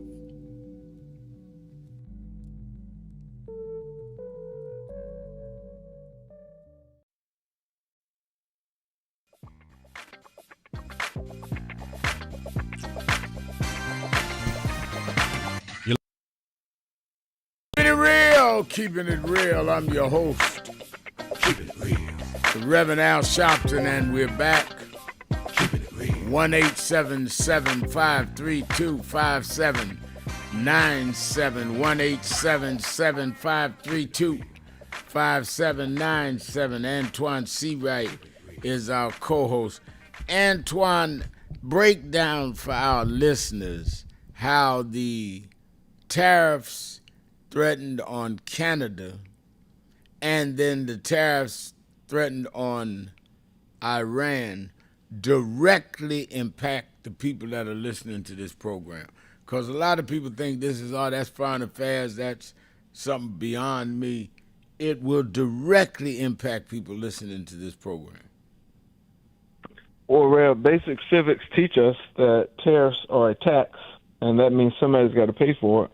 And so because tariffs are a tax, the cost burden gets shifted down to mostly working class Americans like you and I. And I say mostly working class Americans because we know the wealthy, the well-off, and well-connected, like Trump millionaire and billionaire friends, they get tax exemptions. In fact, they got the largest transfer of wealth in American history through the big, ugly bill.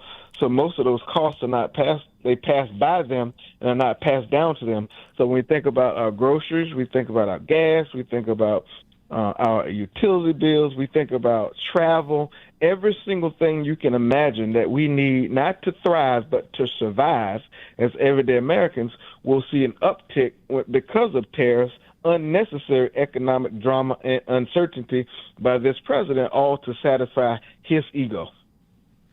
And at the expense of the American people, no doubt about it.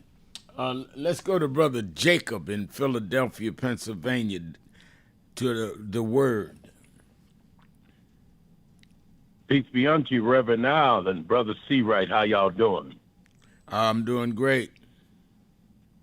All right. Hey, Reverend Al, Brother Seawright, not only his mama and them gave him the right name. 'Cause not only is he seeing right, he talking right, and I'm sure he walking right. So we can't lose with the stuff he used, huh? I hear you. But look, the March, Friday, right?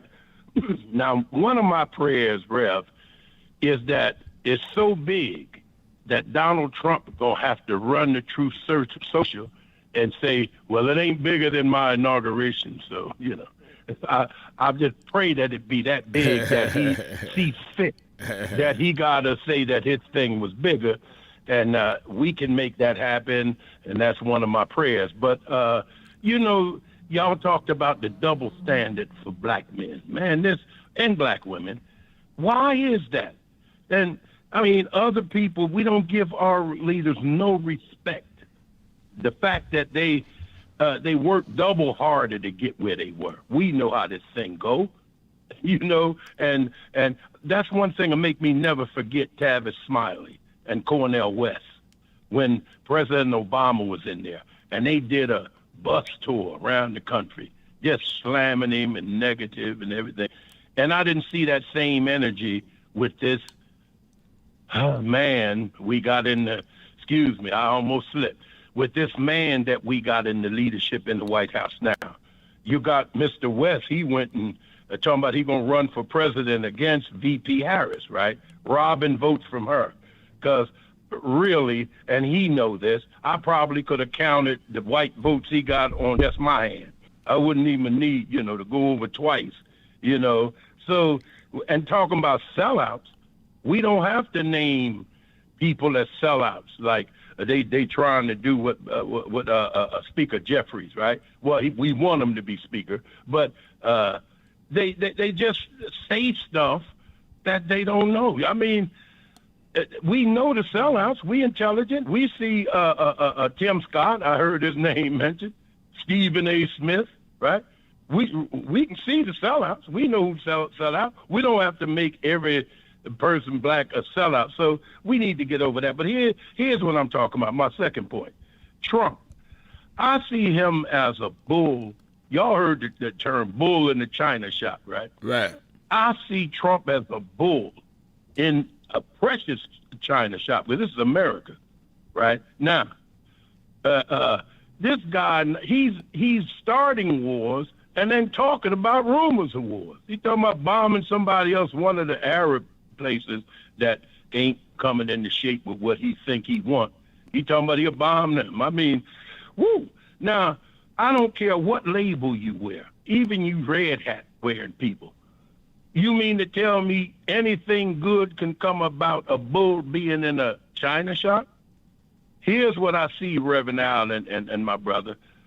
In November, you know, if a bull get in the china shop, they're going to send somebody in there with one of them tranquilizing darts, right?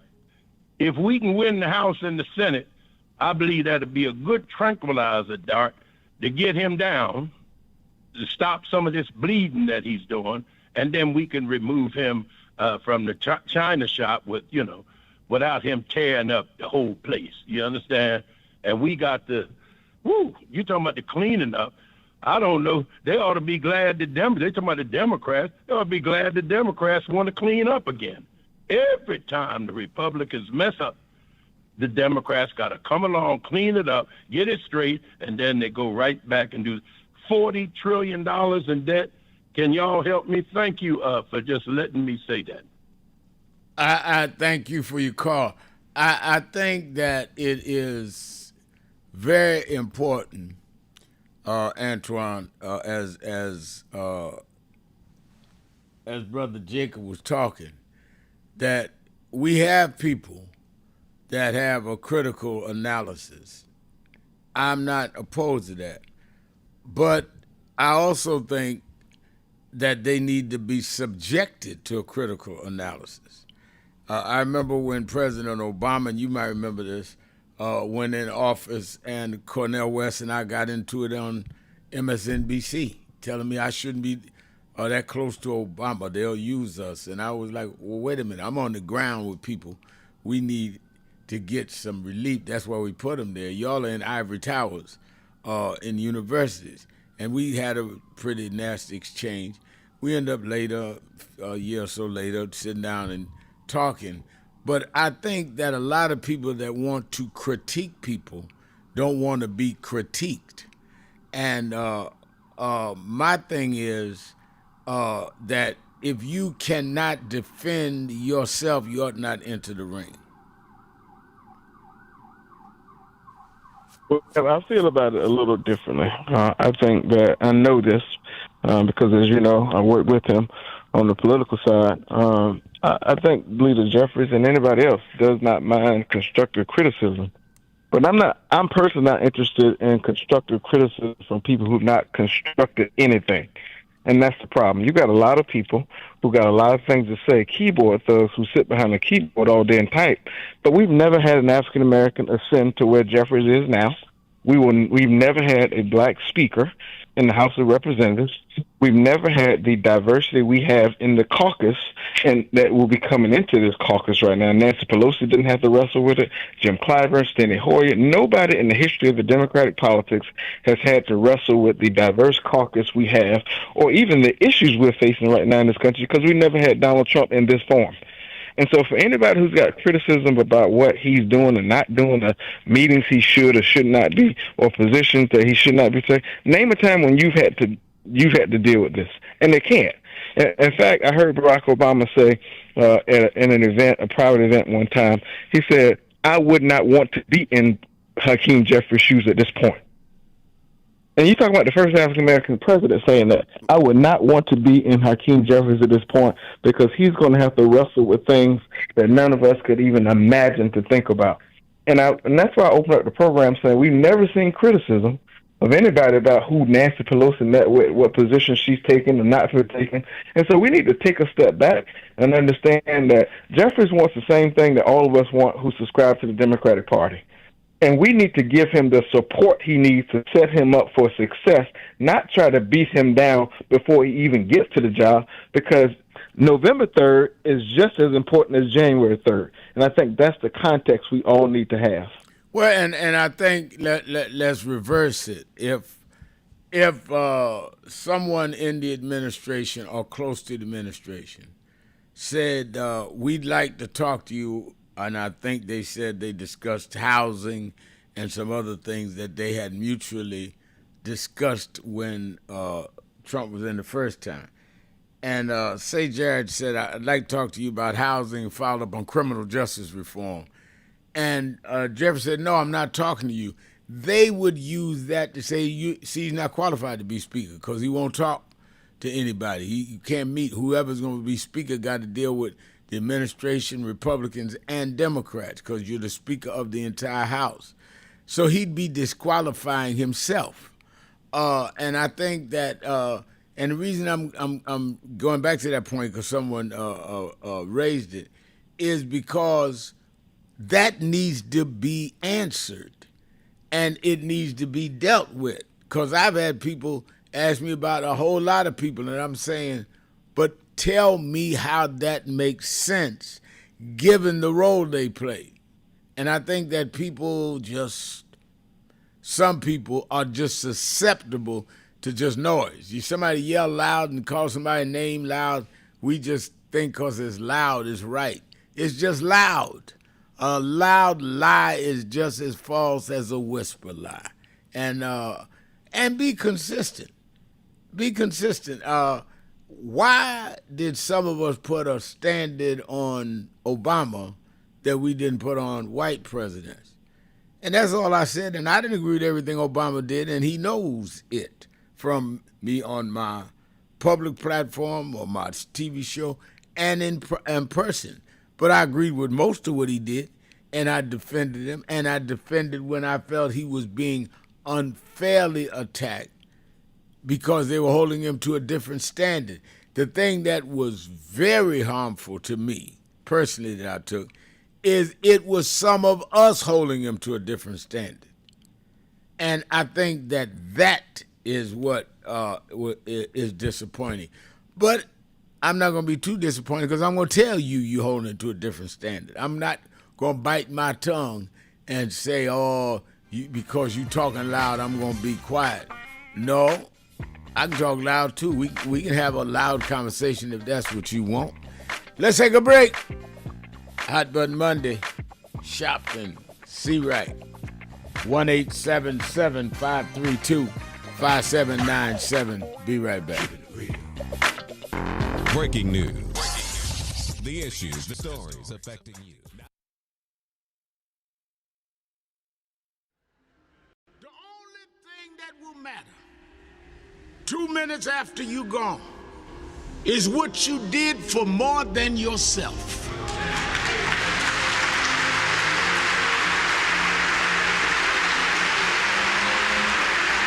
Think about this.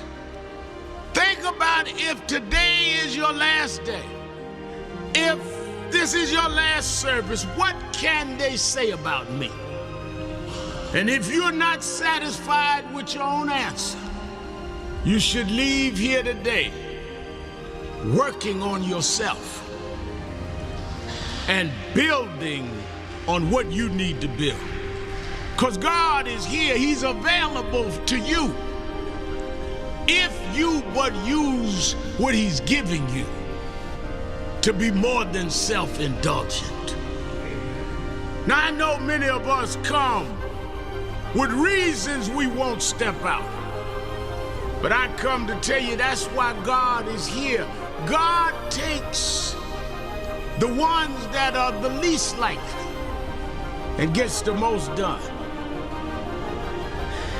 As I have seen in my life, people that were the unexpected and rejected are the ones that end up the greatest. So don't let whatever mistakes or whatever things that may be in your past hold you back. God is not trapped in your past. God is there for your future. And He's there that every day you wake up was a divine decision He made to give you another opportunity to serve.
When he came to go speak at the UN, he said, I'd first go to Harlem to see those that fought for me. Oh, that's nice. Yeah, we keep it hung up in the house. It's a great photo. Yeah.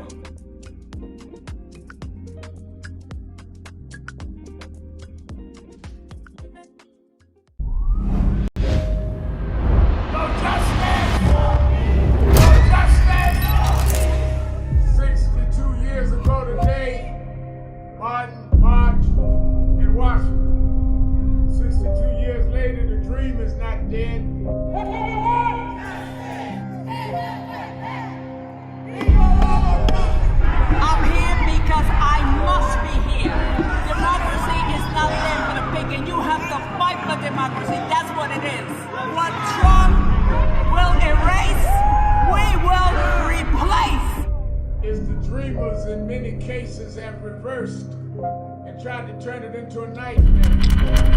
We come to Wall Street rather than Washington this year to let them know you can try to turn back the clock, but you can't turn back time. We gonna keep the dream alive on Wall Street.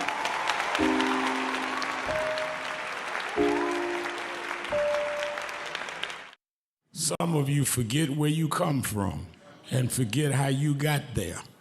and act like you got there because you were qualified or that you had a good resume. But some of us had to pay a price for your resume to even be read.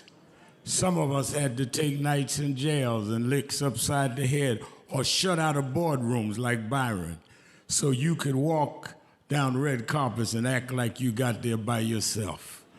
So I received this award with a special place in my heart and on my shelf because I'm getting it from a freedom fighter who never forgot where he came from and how he got there.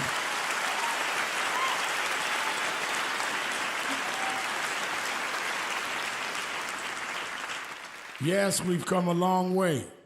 We've had now a black president and now a black vice president, but we still can get shot down and have to march to get a case in court. We still can get shut out of boardrooms. We're still doubly unemployed in a good economy. So we're gonna have to keep marching. And I thank not only my family, a mother that raised me by herself, but I thank that lady at the end of the march that knows she won't be on TV that night and knows her name will never be in the paper, but she believed in me enough to get at the end of the line and make me look good. Because Dr. King used to say, if you call a march and no one shows up, you just going for a walk. And I want to thank those that marched with me. 32 years ago, here in Los Angeles, we marched. And then many years later, with George Floyd and others, we're still marching. And I'm gonna keep marching, I'm gonna keep agitating, and I'm gonna keep going.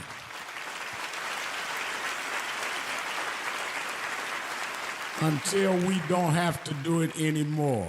Eddie, known you a long time, Mariah, Chris and your kids. And I promise you this, the only thing that I really live for is I get up with this dream that every bigot, every racist, everyone in this country that hates will say, damn, he's up again.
It's so dangerous, it's almost like thought of World War III if we're not careful.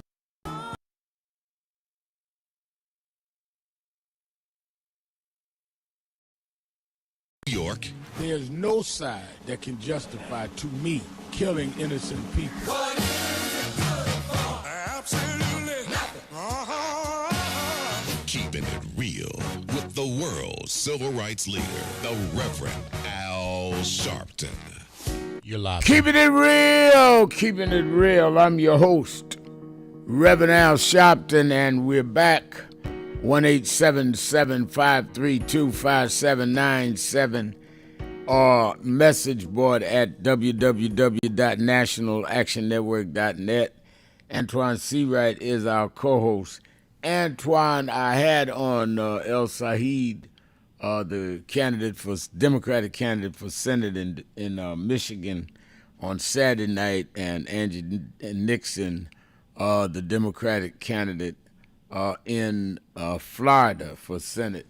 And one of the things that was interesting to me is both of them conceded that even though they are both progressive and members of DSA, and Nixon went out of her way to say she just recently joined, they realized that the critical vote in the states where they are running, which are likely to be close votes, is going to be the black vote and black turnout. How do you respond to that?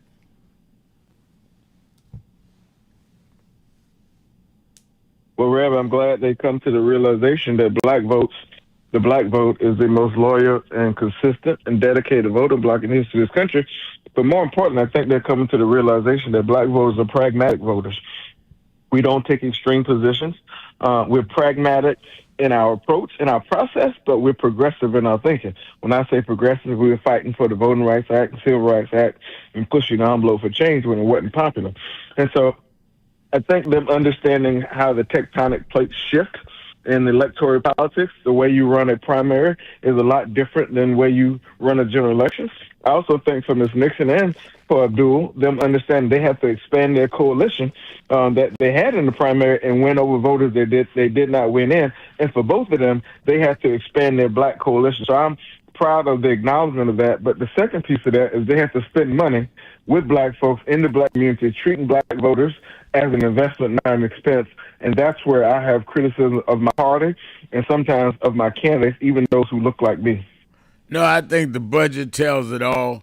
And these people that spend millions to these consultants, mostly all white, and spend little on black media, little on black turnout, little with black strategists, tell me how they're going to govern if they get in office. If you don't have enough sense to spend money with us to get in, once you're in, you're not going to make sure we get the resources that we deserve, in my opinion. Let's go to Disco Brian in Philadelphia, Pennsylvania, WURD. Fisco Brian. Disco Brian. I said Fisco. Disco Brian. Thank you, Rev. Dancing through it, and great to hear your voice. And Antoine, this Hot Button Monday. I just wanted to add just one consideration. Not only do El Said and Nixon need to win the black vote most critically, but also the second most loyal voting base of the Democratic Party, the Jewish vote, where both candidates are going to have a much tougher time, I think, even than the black winning over the black voters, given, you look at what happened in South Florida, where the, strongly pro-Israel Jewish candidates, Moskowitz and Debbie Wasserman Schultz, defeated the DSA candidates. I mean, Debbie Wasserman Schultz's DSA candidate came in third. So that was kind of shocking. But I have two questions, if you'll allow me, Rev. Gayle King was highly doubtful when a Senate candidate, that one of those that she interviewed over the weekend, said she didn't really know who Hassan Piker was. And perhaps Ms. King and I see through the same lens that anyone who joined DSA recently, which every grown black political creator I follow online has criticized as being a majority white and likely racist organization, who knows nothing about its most popular spokesman and the misogyny, racism, and Jew hate that he's spent his entire career spreading. It just seems like a failure of the most basic test of 21st century media literacy. So I'd like to ask you, Mr. Seawright, shouldn't Dems seeking major office this year in 2026 be expected to understand not only the influencers closest to their own political movement, but also the most prominent black Democratic voices raising serious objections to that movement? Antoine? I totally agree. I like to say it a different way. There's sometimes people want our output, our vote, but don't want our input. So I think that having a widescreen knowledge of the entire field and what that means for not only the candidate but the communities that they wish to serve, I think is important. I also think it's important for the media and do their homework, because lazy reporting is why we find ourselves talking about Hakeem Jeffries having a meeting with Jared Kushner instead of talking about the affordability crisis we're facing in this country and everything else. And so I think that both sides of the conversation, both the Democratic side and the media side, have a responsibility to educate the American public and be informed about voices and issues, for that matter, Disco Branch. And Rev, do you want to follow up there before I ask the last question? Go ahead, and you can do the follow-up, and I'll do both. Go ahead. Okay. A reminder to the audience, because this is something I just recently read, 2002 San Francisco Chronicle piece written by the late Congressman Lewis recalled an appearance Dr. King made at Harvard shortly before his assassination. Lewis said that there was a student there who was demanding Dr. King support anti-Zionism, and King responded, quote, "When people criticize Zionists, they mean Jews. You're talking anti-Semitism," end quote. Sister Pam in Chicago asked a critically important question.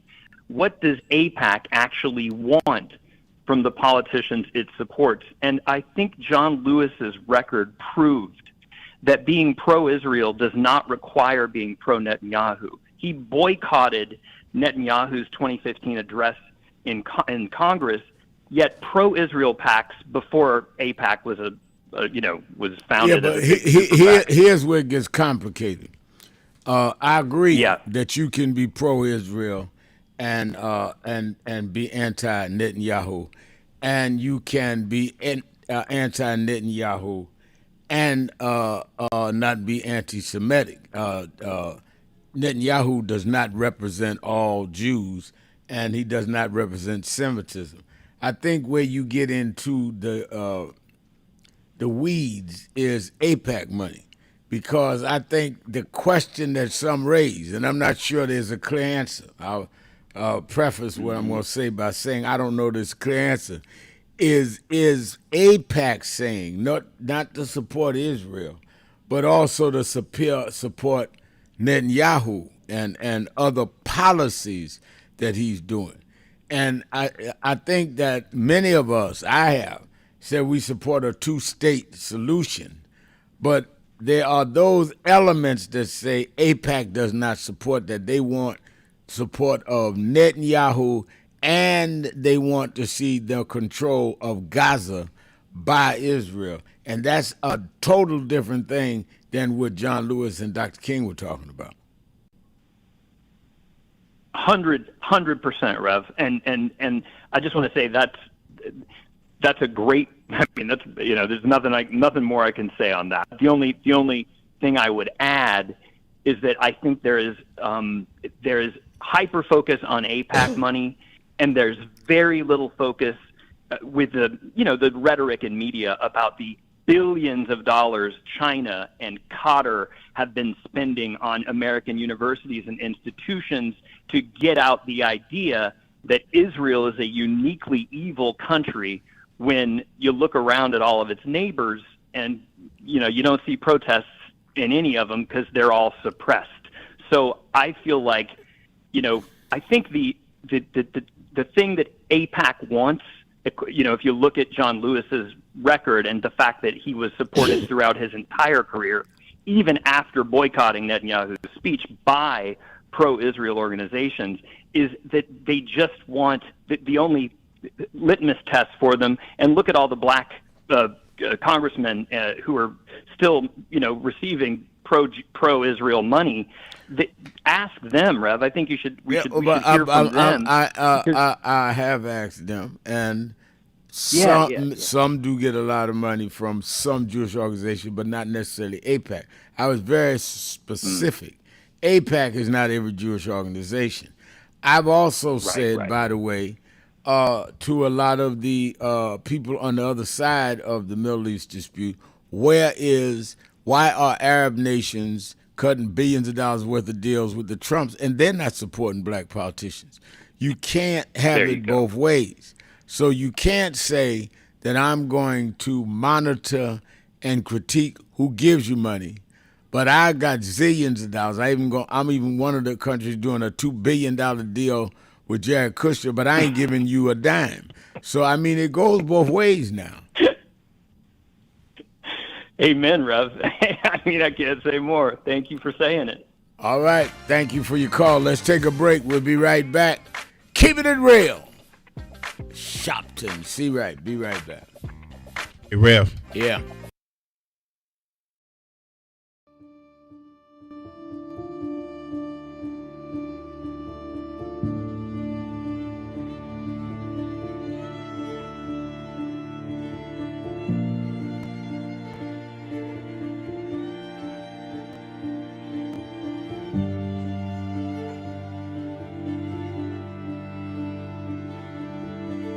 Robert Culp used to do a show with Bill Cosby, I Spy, and he did a documentary on breadbasket, Robert Culp. Oh, wow. You need to see that documentary. It's great. Absolutely.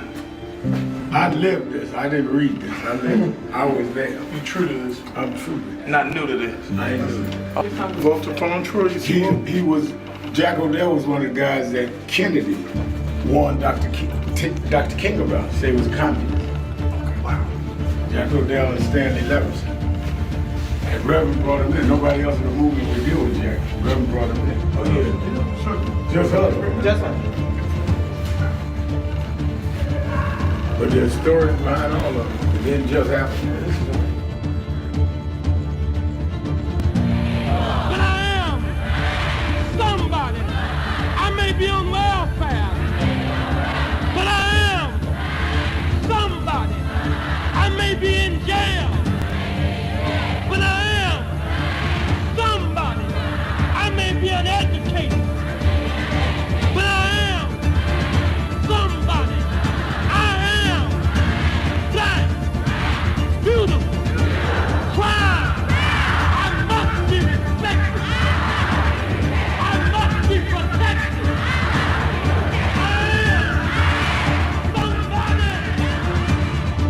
Come today. I see the Reverend Jesse Jackson is here. Lord, we thank you for the Reverend Jesse Jackson. I see the Honorable Maxine Waters is here. We thank for Maxine Waters. You see the Reverend Al Sharpton is here. We thank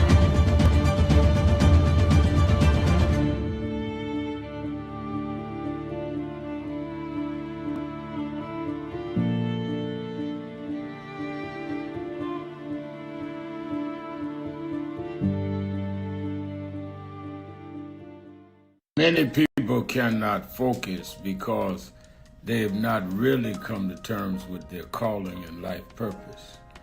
In order to focus, you must also be clear on what you're focusing on. So if you're not clear on your purpose, if you're not clear on your life's calling, then focus on seeking that. Because if you just read the ways and roads you traveled that you didn't even choose, that were sort of just laid out for you by God, in that it's telling you, speaking to you about what your purpose is and what you were born to do and be. I learned the things that I didn't plan had to be planned by God, and God's plan was directed toward God's purpose in my life. And I focus on that. Not focus on what others do, not focus on how well they're doing or bad they're doing, but focus on whether I'm in line and aligned with what I'm supposed to be about. And in order to move straight ahead, you have to be focused on the path you're running on. I've been at every Essence Festival since 1995. I came that year with my mentor, and we spoke. Well, he died in February this year, but I want to continue what he taught us, because even when times look bad, even when they look dark, I remember when my mentor taught me, Reverend Jesse Jackson. He said, keep hope alive. Even if you can't figure it out, keep hope alive. Even if it doesn't look like you can make it, keep hope alive. In memory of Jesse Jackson, say that with me tonight.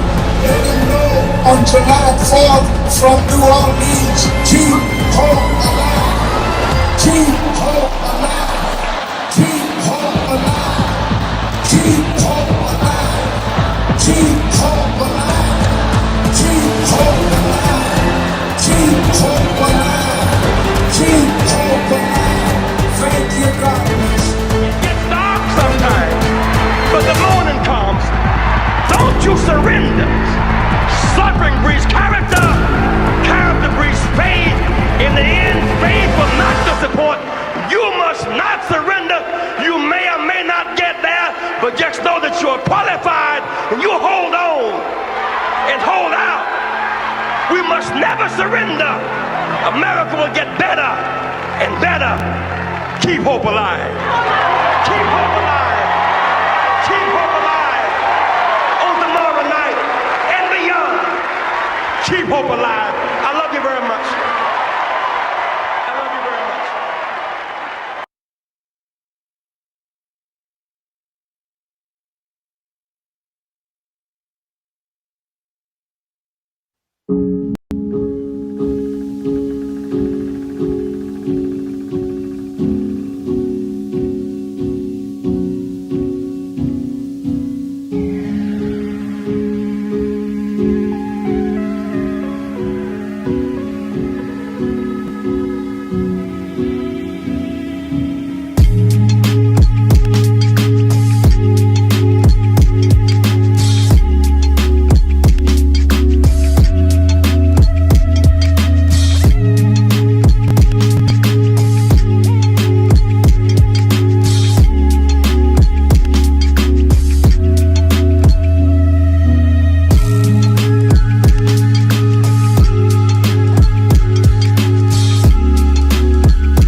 I see I'm in today's New York Times word puzzle, and they're asking what is Al Sharpton's title for short. It's Rev. I didn't know everybody knew that. But the people in the New York Times, they didn't call me Rev. They should call me Reverend. No.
Reverend Al Sharpton. Antoine Seawright is our co-host. Let's go to Atlanta, Georgia, WAOK, to Andre. Andre, you're keeping it real with Al Sharpton and Antoine Seawright. Good afternoon, Reverend and Mr. Seawright. Good afternoon. Afternoon, sir. It is finally March on Washington week, and I am pumped. All right. Rev, I proudly made my marching sign this past weekend. On one side, it reads, MAGA's Last Stand. And on the other side, it reads, Crump, not Trump. My slogan... Crump will like that sign. Crump will like that. My slogan of MAGA's Last Stand speaks to how I'd like history to recognize this moment in our nation. Just like Custer's last stand, and just like Germany has vowed to never again allow a Nazi party to rise in that country, when MAGA at some point is reduced to nothing but another ugly footnote in this nation's racist history, and generations of children in the future are asking the question, whatever happened to MAGA, I'd like for historians to be able to say that MAGA's demise began with a march on Washington in August of 2026. That demise continued with the midterm elections that same year, and the final nail in the coffin for MAGA was the elections of 2028. That's the type of history that I hope this country begins to make on Friday. Rev, with this being Hot Button Monday, last week I called in and spoke to something that I thought the Democrats and the left should have done but did not do, which was to take a so-what approach to the issue of Joe Biden's health during the 2024 campaign and explain to voters how Biden's agenda and vision would have continued regardless of his health by others in the Biden administration. Today, I'd like to comment on the opposite end of that spectrum and comment on something that Democrats and the left and the media are doing, but I think they should not be doing. All right. Can we please quit talking about how these ICE agents are quote-unquote not properly trained? Rev, I'm going to pose a rhetorical question here, so I'm going to answer my own question. Do you know how many hours of police training I've personally had over my entire life? The answer is 0. I have had absolutely 0 hours of police training over my lifetime. But yet, with absolutely 0 hours of police training, somehow, miraculously, I know that you do not shoot and kill an unarmed man who's lying face down on the streets of Minneapolis with 4 or 5 ICE agents already holding him down and having already taken his weapon away. Somehow, miraculously, with no police training, even I know that you don't shoot and kill the driver of a vehicle that's moving away from you, because that dead driver then has no way of applying the brakes to that out-of-control vehicle, and that dead driver then has no way of steering that out-of-control vehicle away from innocent bystanders. Killing the driver of a moving vehicle can then cause that out-of-control vehicle to kill others. Right. How many hours or weeks or months or years of quote-unquote training does it take for a so-called law enforcement officer to know these things are things that you should not do? The problem with ICE is not a training issue. It is a thug issue. And the reason it drives me up the wall when I hear Democrats or people in the media attribute their thuggery to a so-called lack of training is because if any of these ICE thugs are ever held to personally account for their actions criminally or civilly in a court of law, then Democrats and the media are already giving them their defense and are already sending a message to potential jurors all over this country to either find these thugs not guilty or to convict them of a far lesser crime than they deserve. Any good defense attorney is going to take this lack of training crock that Democrats and the media have already put into everyone's head and find at least one sympathetic ear on a juror, and just one sympathetic ear is all it takes for an acquittal. So again, in my opinion, this is not a training issue with ICE. This is a thug issue. I prefer to say that these ICE thugs may not have been fully trained, but they have been sufficiently trained, because it takes no training to understand that you don't shoot and kill an unarmed man who's lying face down on the street, or kill a woman who's driving away from you. So I'd like to see the left in this country and the media quit giving these ICE thugs a basis for their own defense before any of them are even charged with a crime. If any of these ICE thugs are ever held to account for their crimes, but are then acquitted, anyone who keeps referring to this as a training issue have only themselves to thank for letting these murderers go free.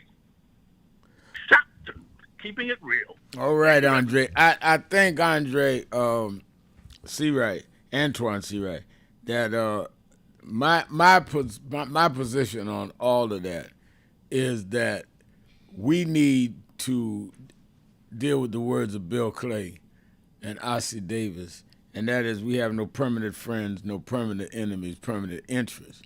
And we need to, when people challenge us, including our elected officials, on where they get support from, we need to know what they had to commit to get that support and what they didn't have to commit.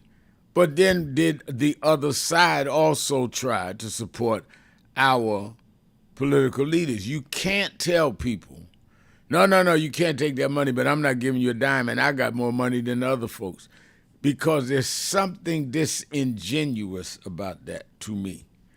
If you really want people on your side and not to deal with your opponents, then you ought to give them a reason. I'm not saying pay them off, but you certainly can't tell people to be more on your side than you are on theirs.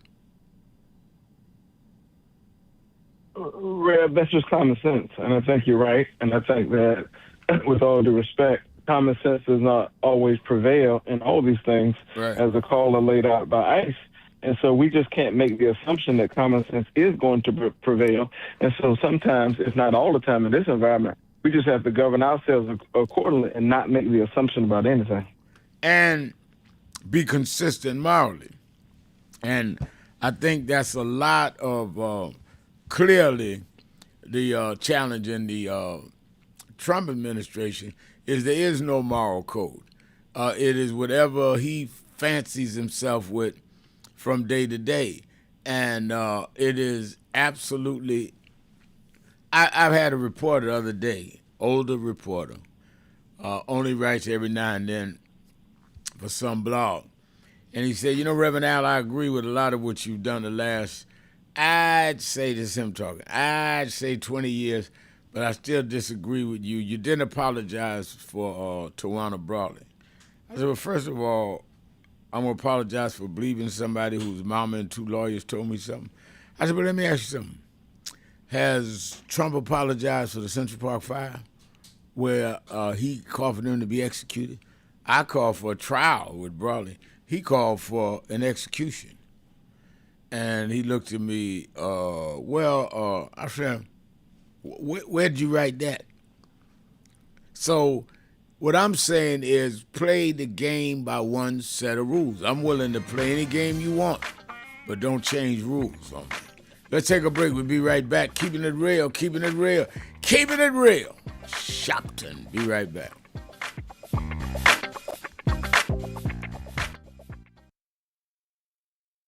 We have a short visit today, so we just wanted to greet you all and thank you for allowing us in. Yes, sir. We would go. Yeah, we was here. They were on the plantation. Right, our family was on the plantation. Wow. And that's, of course, that's the slave house. It's one of the slave houses. Sir, it's been 13 years. That's right. Good to How see you you. been? Doing fine. Good.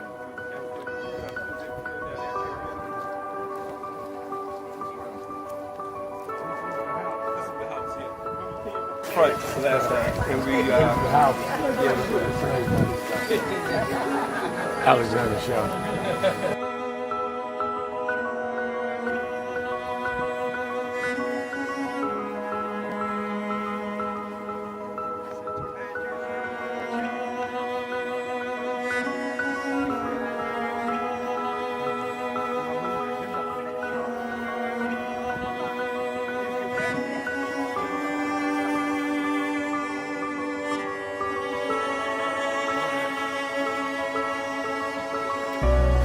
How many slaves were staying there? I have no idea. This is where they would have a slave. Yeah, that's when exactly. That was exactly.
The two people that most influenced my life were from South Carolina, James and Jesse. Jesse right up the road with me. I went over his mother's funeral. Jesse walked me to my mother's kitchen. Wow. From South Carolina. That's the balance of my life, James. Yeah. Civil rights, shoulders. But also where your people from too. Literally. Yeah, right. And when I knew Jesse was from James, I started president. Yeah. And James had died before I knew about it in South Carolina. Oh, really? Yeah. James died December 25th. He died Christmas Day, 06.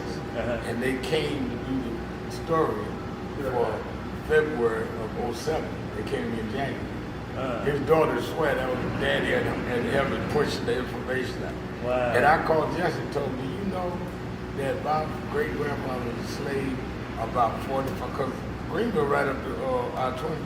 He said, I told you we was connected. That's why you got to listen to me. But now.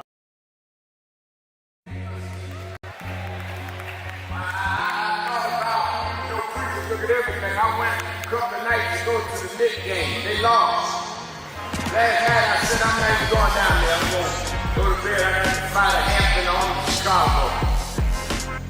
And by halftime I said, man, they ain't gonna win this game. They got 29 points.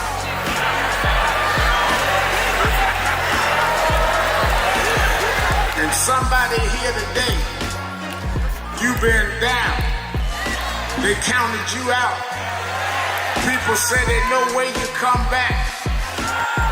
But I come to tell you, don't quit.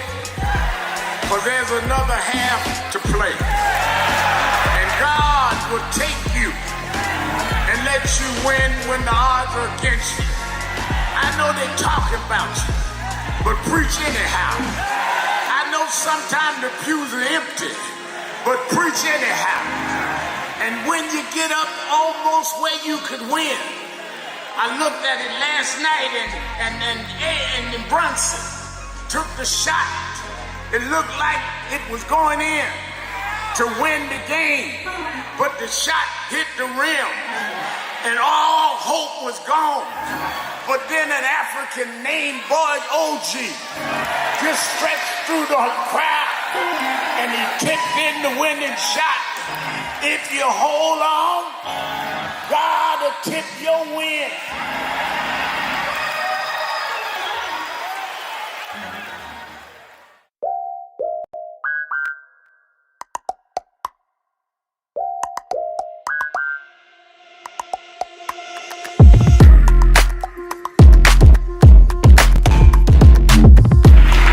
Is a house of justice.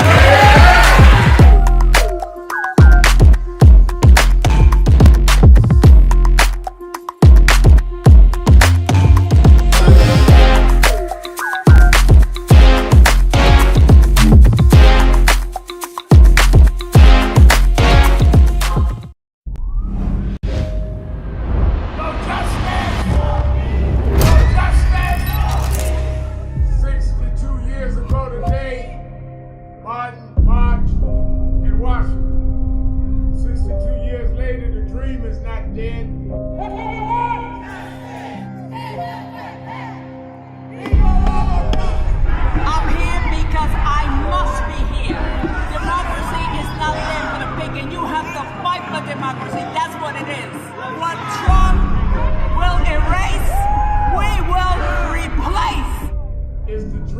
Democrats in many cases have reversed and tried to turn it into a nightmare. We come to Wall Street rather than Washington this year to let them know you can try to turn back the clock, but you can't turn back time. We gonna keep the dream alive on Wall Street.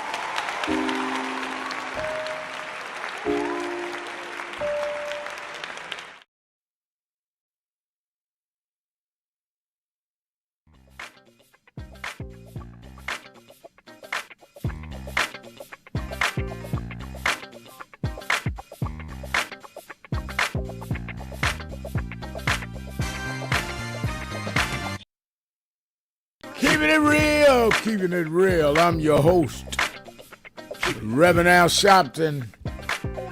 Antoine Sewell is our co-host. Politics Nation with Al Sharpton, live at 5 p.m. Saturdays and Sundays. We had two great shows this weekend. A lot of the guests from the March Friday will be on Saturday and all weekend because it's the anniversary of the show's weekend. So you want to work. You're going to want to watch both nights, Saturday and Sunday, as we celebrate the 15th anniversary of Politics Nation on Saturday night. And Antoine, I did not know this, but they did the research that I'm the longest standing black male host on cable TV. Nobody else had a show, the same show, for 15 years, and I think there's only two white male hosts ahead of me. And I'm the guy they said wouldn't last 2 months. So there it is. We had two sitting presidents on the show. President Obama's last interview as president, he did on my show. And he did it before that. Biden did it a couple of times, on and on and on. But more important to me, we fought everything from Trayvon to George Floyd to now what we're dealing with in Ocean Springs, Mississippi, with Nolan Wells, right on the air, and made them issues, forced it into the national discussion. And we're going to deal with all of that Saturday and Sunday after the big march. Now, people are calling in right now. The march program starts at 9. It does not start when you get there. It starts at 9. Because we want to have it out of there where people can hear the rally, all the speakers, and as I said, Yvette Clarke and many of the Black Caucus members, many of our leading clergymen, Hakeem Jeffries, many from different faiths will speak. AOC will speak. Senator Sanders will speak. Senator Asher Brooks, and of course Martin III and Andrea King and myself will give the closing, and then we will march to the King Monument because we go from Lincoln and Emancipation Proclamation to the dream of Dr. King that was uttered 63 years ago on Friday, which is August 28th. But we're not having it as a commemoration. We're having it to really focus on what is happening to the dream now. It's being destroyed. You that need information about what to get there, see if there's a seat or two left on a bus. Not many, but you can call 1-877-626-4651, 1-877-626-4651, or you can go on nationalactionnetwork.net. And then we are getting on buses and come back, you that are in New York and Jersey and all, and we will be at the Saturday Action Rally on Saturday at the House of Justice. In fact, it would be going to be a great rally to talk about what happened the day before and to really talk about what we are going forward. Because, again, I'm going to announce some specific things at the march about Southern Tour and how we use this energy from the march to go in key districts. So be at the Saturday Action Rally at National Action Network 6 Hancock, which is really 124th and Morningside. Or you can watch it on Impact Television, nationalactionnetwork.net live stream. YouTube/NAN or AME Zion Network. All right, let's go back to the phone. Let's go to the Sage of the South, Brother Jihad. Brother Jihad, you're keeping it real with Al Sharpton and Antoine Seawright. Congratulations, and hello to Antoine. Thank you. I'll be real quick, Reverend Sharpton.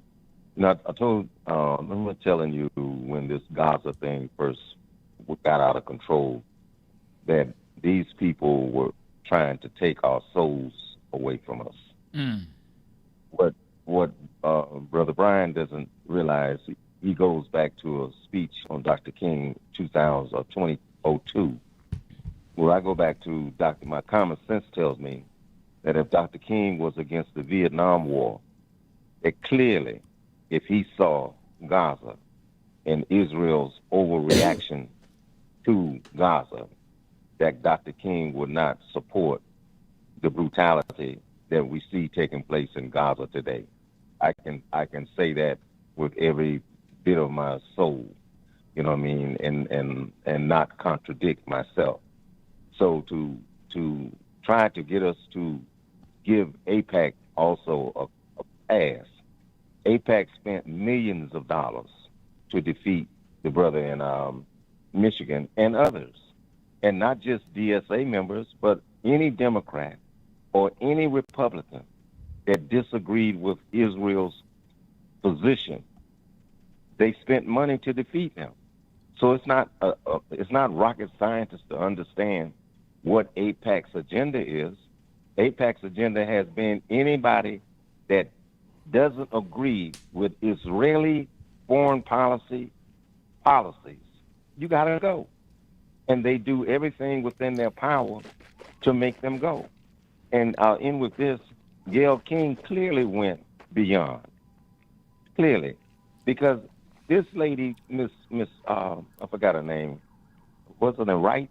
What was her name? Wright? In Florida. The young lady in Florida. She has a history of supporting issues related to us and others in Florida. She has a real history. So am I going to now take her 40 years, 30 years of history on behalf of our people and then say that I'm going to throw all of that out the door if she knew Piker or if she talked to Piker? No, I'm not going to do that. But that's what they want us to do. The litmus test now, no matter what a politician does and no matter how much they support our agenda, if you even smell Piker or got a phone call from Piker, you out the gate, you out the door. And then that's not going to become the litmus test. We're not going to allow that to become the litmus test for whether or not we support these candidates who clearly all of their policies are more in line with trying to help everyday Americans than to harm the Jewish influence. Not the Jewish, excuse me, let me back that up. The Israeli influence, government influence. You know what I mean? And that's basically what I had to say on that. All right, thank you. And also, I think go ahead. I think he said that how much money China spends and Qatar spend to influence Americans. Right. How much money did America spend? Right. To influence all over the world. And then America goes more than just the influence of the money. We overthrow governments. We do a whole bunch of stuff. So I don't understand, well, that's it, Reverend. I appreciate you listening to me. You all have, and I'll see you Friday. I'm looking for you. Okay. Great to see you. Okay. All right. See. And Antoine, I think again that we can have different views on different people, like Piker, and there are others. But I think that it is, when we make it a litmus test, I think you lose some people. There's some people that I would never have on my shows, not because I disagree with them, because I have people that I disagree with, but because I don't think they represent a body of thoughts or people. But if you called and told me I better not have them on, they may be on Saturday night. I think that the approach sometimes is what offends some people.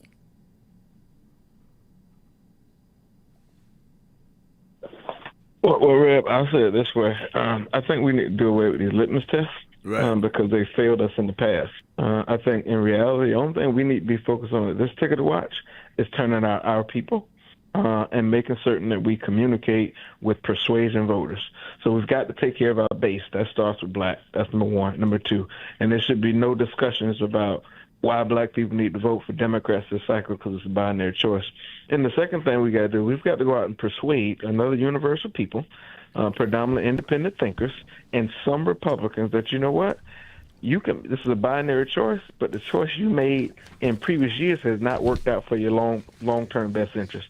And I think when we start getting into these litmus tests and we start to try to pin ourselves in corners and position ourselves, us versus them, that's when we get in trouble, right? Absolutely right. And I think that we need to be clear about that. We need to be very, it is interesting to me that when you get people that start barking and hollering about who shouldn't do this and shouldn't do that, and then when you turn back around and holler back, all of a sudden they can't handle that. They because they're used to people folding rather than dealing with in a question of let's reason together, let's talk together. And I think the reason why, I get controversial with some of them is I'm not going to be intimidated. Let's have a discussion, sure, but take the bass out your voice. Don't talk to me like you crazy now, because I've been out here a long time. I ain't scared, and I've been out here too long now to get scared because somebody want to holler and raise their voice. It just does not make sense. Let me ask this in our closing moments. In South Carolina, where you are from and reside in part anyway, what has been the reaction to Miss Graham's kind of messing up on the debate question about foreign affairs? Well, for me and most people I talk to, it proves that she's a DEI hire, and she was promoted based on DEI.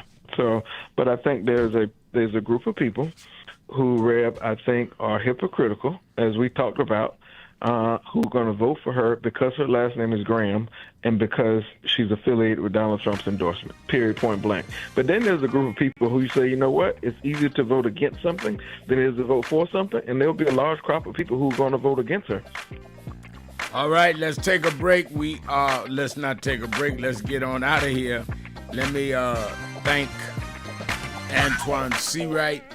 Let me thank all of you that called in, listened in, you that called in and couldn't get through, but hung in there anyhow.